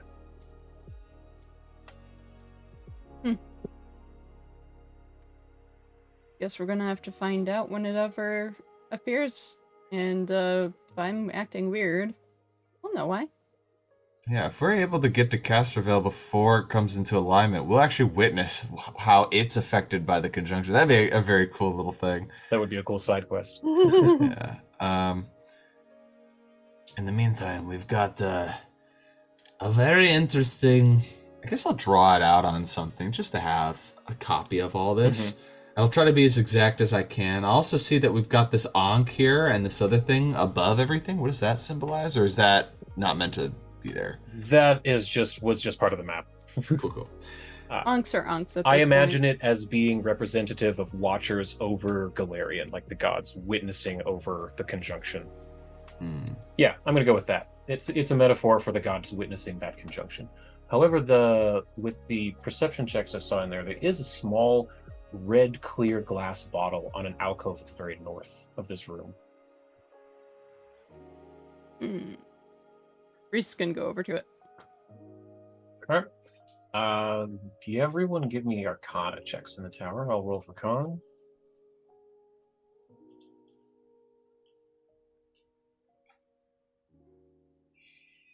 Reese, actually, you recognize this as what's called a Phoenix Flask.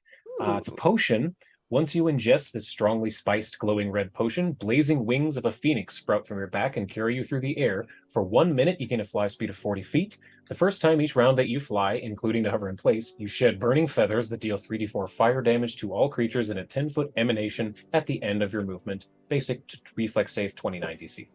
Oh, I want it. All right, I'll drop that into your inventory. I like how I've got boots that just make a little trail of fire. Oh, look at that! Isn't that cute? And you're just like, Phoenix form, activate! And like, it's like way cooler. The difference is the Phoenix form is once. Yeah, Boots, you can do that. Boots, pretty you much can do whenever it you many want. times. When we're in a But- situation that calls for it. That's right. Very true. So, back down, there is a... I'm grabbing my rope over here, and then this, I'm gonna drop a coin down instead of jump down, and just see how long it takes to hear it clatter on something. Pretty far. It would hurt a lot if you jumped. It's probably further than the first jump that you jumped. Shoot.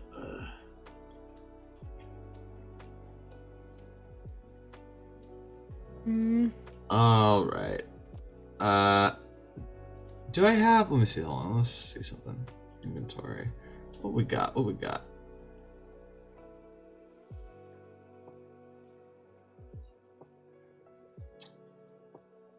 Ooh, what is this? What you got? I've got a monkey pin from many eons ago. I forgot where you got It's that. a consumable. I got 2 of them. And if I do the climb action, I can use it. And when you activate the talisman, if you're climbing and you make your check, if you succeed, you move your full speed during the climb roll. I'm wondering if I could just use this to be able to like not fall down as I climb Succeed? down. Sure, yeah, Yeah. go ahead. Hmm. You can definitely go do that. You said it's a monkey pin? Monkey Oh, I pin. I see have it. 2 of them. I'll give Yeah. someone else my other monkey pin. All right. I have Khan the- has climbing speed currently because she has spider climb up. Me or Okay, Adelina yeah. can use that. Yeah, Adelina or Reese. And then I'm gonna Adelina's- slowly kind of do that sort of like hands on the wall, feet on the other side, and just climb down. Great. So you're able to do that. And if anyone drops anything on me as I'm climbing down, I'm gonna be super mad. Wait. Reese just goes over to Adelina with like, hey, so you know when you link arms and you can kind of like climb the tube type thing? Let's do that, and one of us can have that pin and we'll be able to carry the other a little bit easier. Oh, hey, that sounds great. We'll work together. On Yeah. 3, my left. 1, 2, 3. Correct. All right. Go ahead and roll athletics Yep. publicly. Athletic. Oh, why does it keep fucking doing 2? Hold on. It's all good. I didn't roll that in the chat anyway. There it goes. There we go.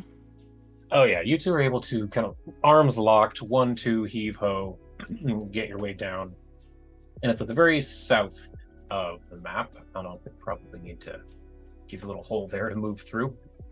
So, do you see where that is? Way down here Down at the there. south. Yep. Ooh. Yeah, way Ah! down there. We have to go around the little. That's funny.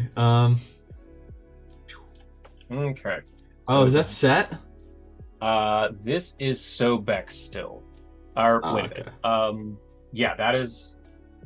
Oh wait, no, this one is set. Yes. Yeah, it's a different one that's Sobek. The bottom of this pipe opens up into a small room with a statue of Set sitting on a throne. A stone tablet to the north and eastern wall block your path. Both have a repeating message in ancient Assyriani, simply reading, "Turn back, Jetriedi the First must not return to Galarian." Oh boy. They So- really are putting down the warnings thick on this one. So here's the thing. We shouldn't wake the guy, right? Because he sucks, and he's bad, and he sucks. And I'm not gonna try to wake the guy, but the way that they write this, it's almost as if like if you just walk into the room, this guy's gonna wake up, which is a bit scary. So perhaps before we go in, if we want to, like, take a moment and rest, refocus, quote unquote, you know? Yeah, I'm good with that. Yeah, take a quick nap or long nap or, whatever. Nobody's bugging us in here besides the dead. Right, yeah. So you'd be able to take your 10 minutes, refocus, get your points back. That's no issue. So if you need to resend to anyone, you can, because you've got your focus points back.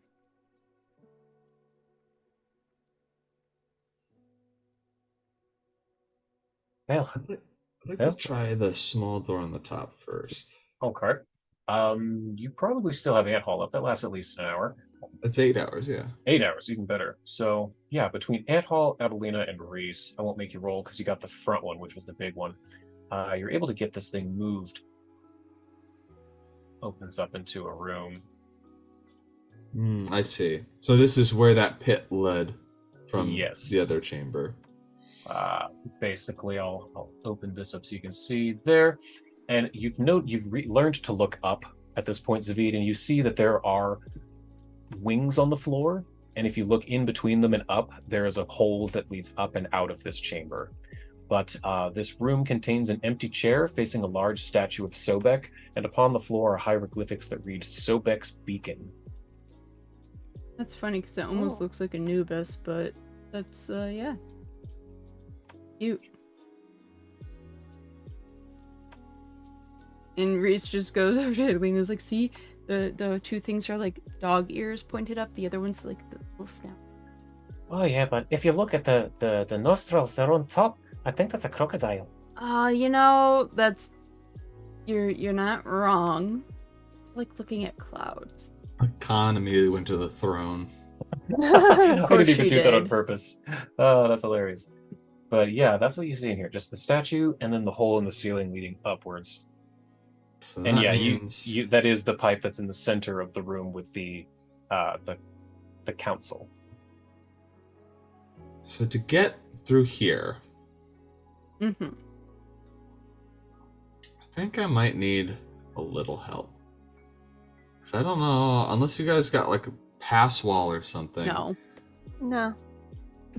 Wait, you don't have Wisp on you, do you?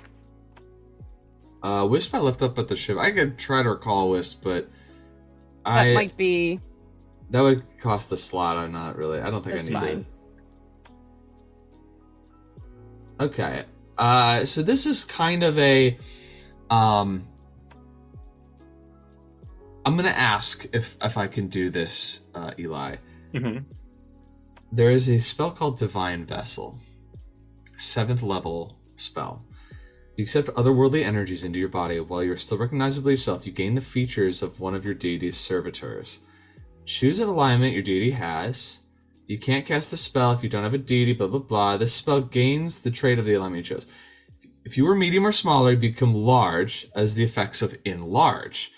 You must have space to expand into, and you gain 40 temporary hit points, a flying speed equal to your speed, weakness 10 to the alignment opposite of the one you chose, a +1 status bonus to saves against spells, dark vision, if you didn't already have it, your unarmed attacks and weapons deal an additional damage of the chosen alignment type, and then you get like really nice unarmed melee attacks that are like, your fist attacks are like 2d8 of like chaotic damage or something.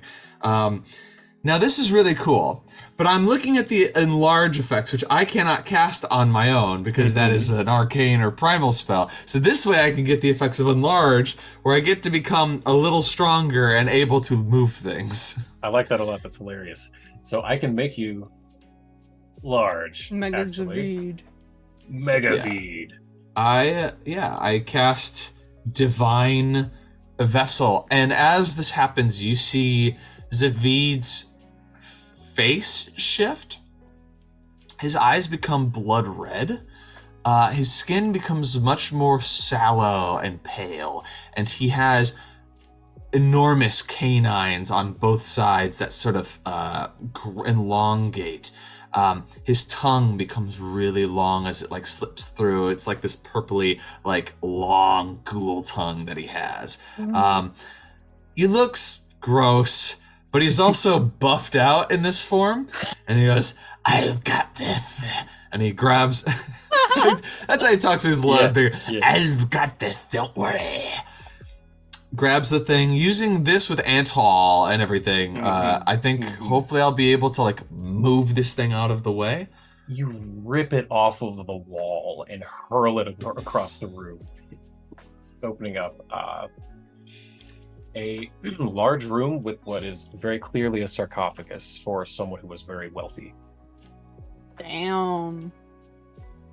Awesome. I'm gonna squeeze through with my shadowy form. You see this giant zombie like get through this like hole. Like a clown car. Yeah. There are exits, the doors to the north and the south in this room as well.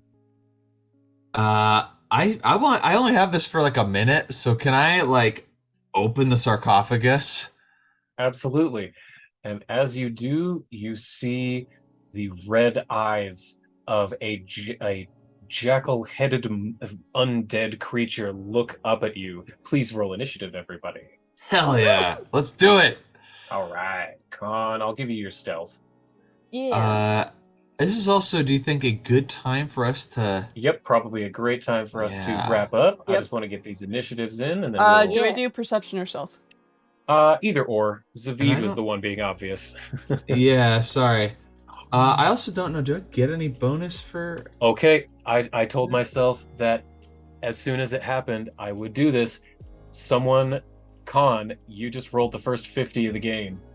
You rolled a natural 20 on your stealth initiative, and with your bonus, you hit a 50. I will send the screenshot to Discord, and I promised myself when someone rolled the first 50, all of you would get a new hero point. So, yep, so I just gave Con yours, Zavid, I'll give You're you yours. welcome. 2, and Reese 3. So all of you, brand new hero point. Check it out. Con, initiative stealth 50. Freaking hell yeah, dude. Yeah. Can you do a couple things for my character so that I can remember stuff for Sure. next session? Sure. What you need? Can you give me Clumsy 1? Yes, I do need to give you that. And also I get a +2 status bonus to melee damage. You do. That's the enlarged portion of the spell. Yep. Then I also deal, my unarmed attacks and weapons deal a 1 additional damage. I chose chaotic instead of evil. Mm-hmm. And how much is that? It's 1 additional chaotic damage. And I get a +1 status bonus to saves against spells specifically. So any kind of spell cast against me. Okay. I also get 40 temporary hit points. I don't know where I put those. Oh wait, I yes do. I do. It's right here. Right. I got it. Yep, there you go. 40. Answer my own question on that one. And then weakness 10 to the to lawful stuff. Weakness 10 lawful? Ooh, Yeah. interesting. That's very cool. That's a very neat spell. And I think the final thing is my unarmed becomes 2d8. Okay. And it's chaotic. You gain a bite. Oh, sorry. If you chose chaotic, you gain a bite unarmed attack that deals 2d10 piercing damage. Dang. Oh shit. 2d10? Little Okay. chompy Yeah. guy. All right, well, I will deal with the statting of this once we are no longer streaming. I think we'll call it here for today. Oh, Hope yeah. everyone will join us next time. Okay. This will be a fun one. I This will is get gonna be so everything figured good. out. Hope you'll all join us next time. Thanks, everybody. Bye. Bye. Bye.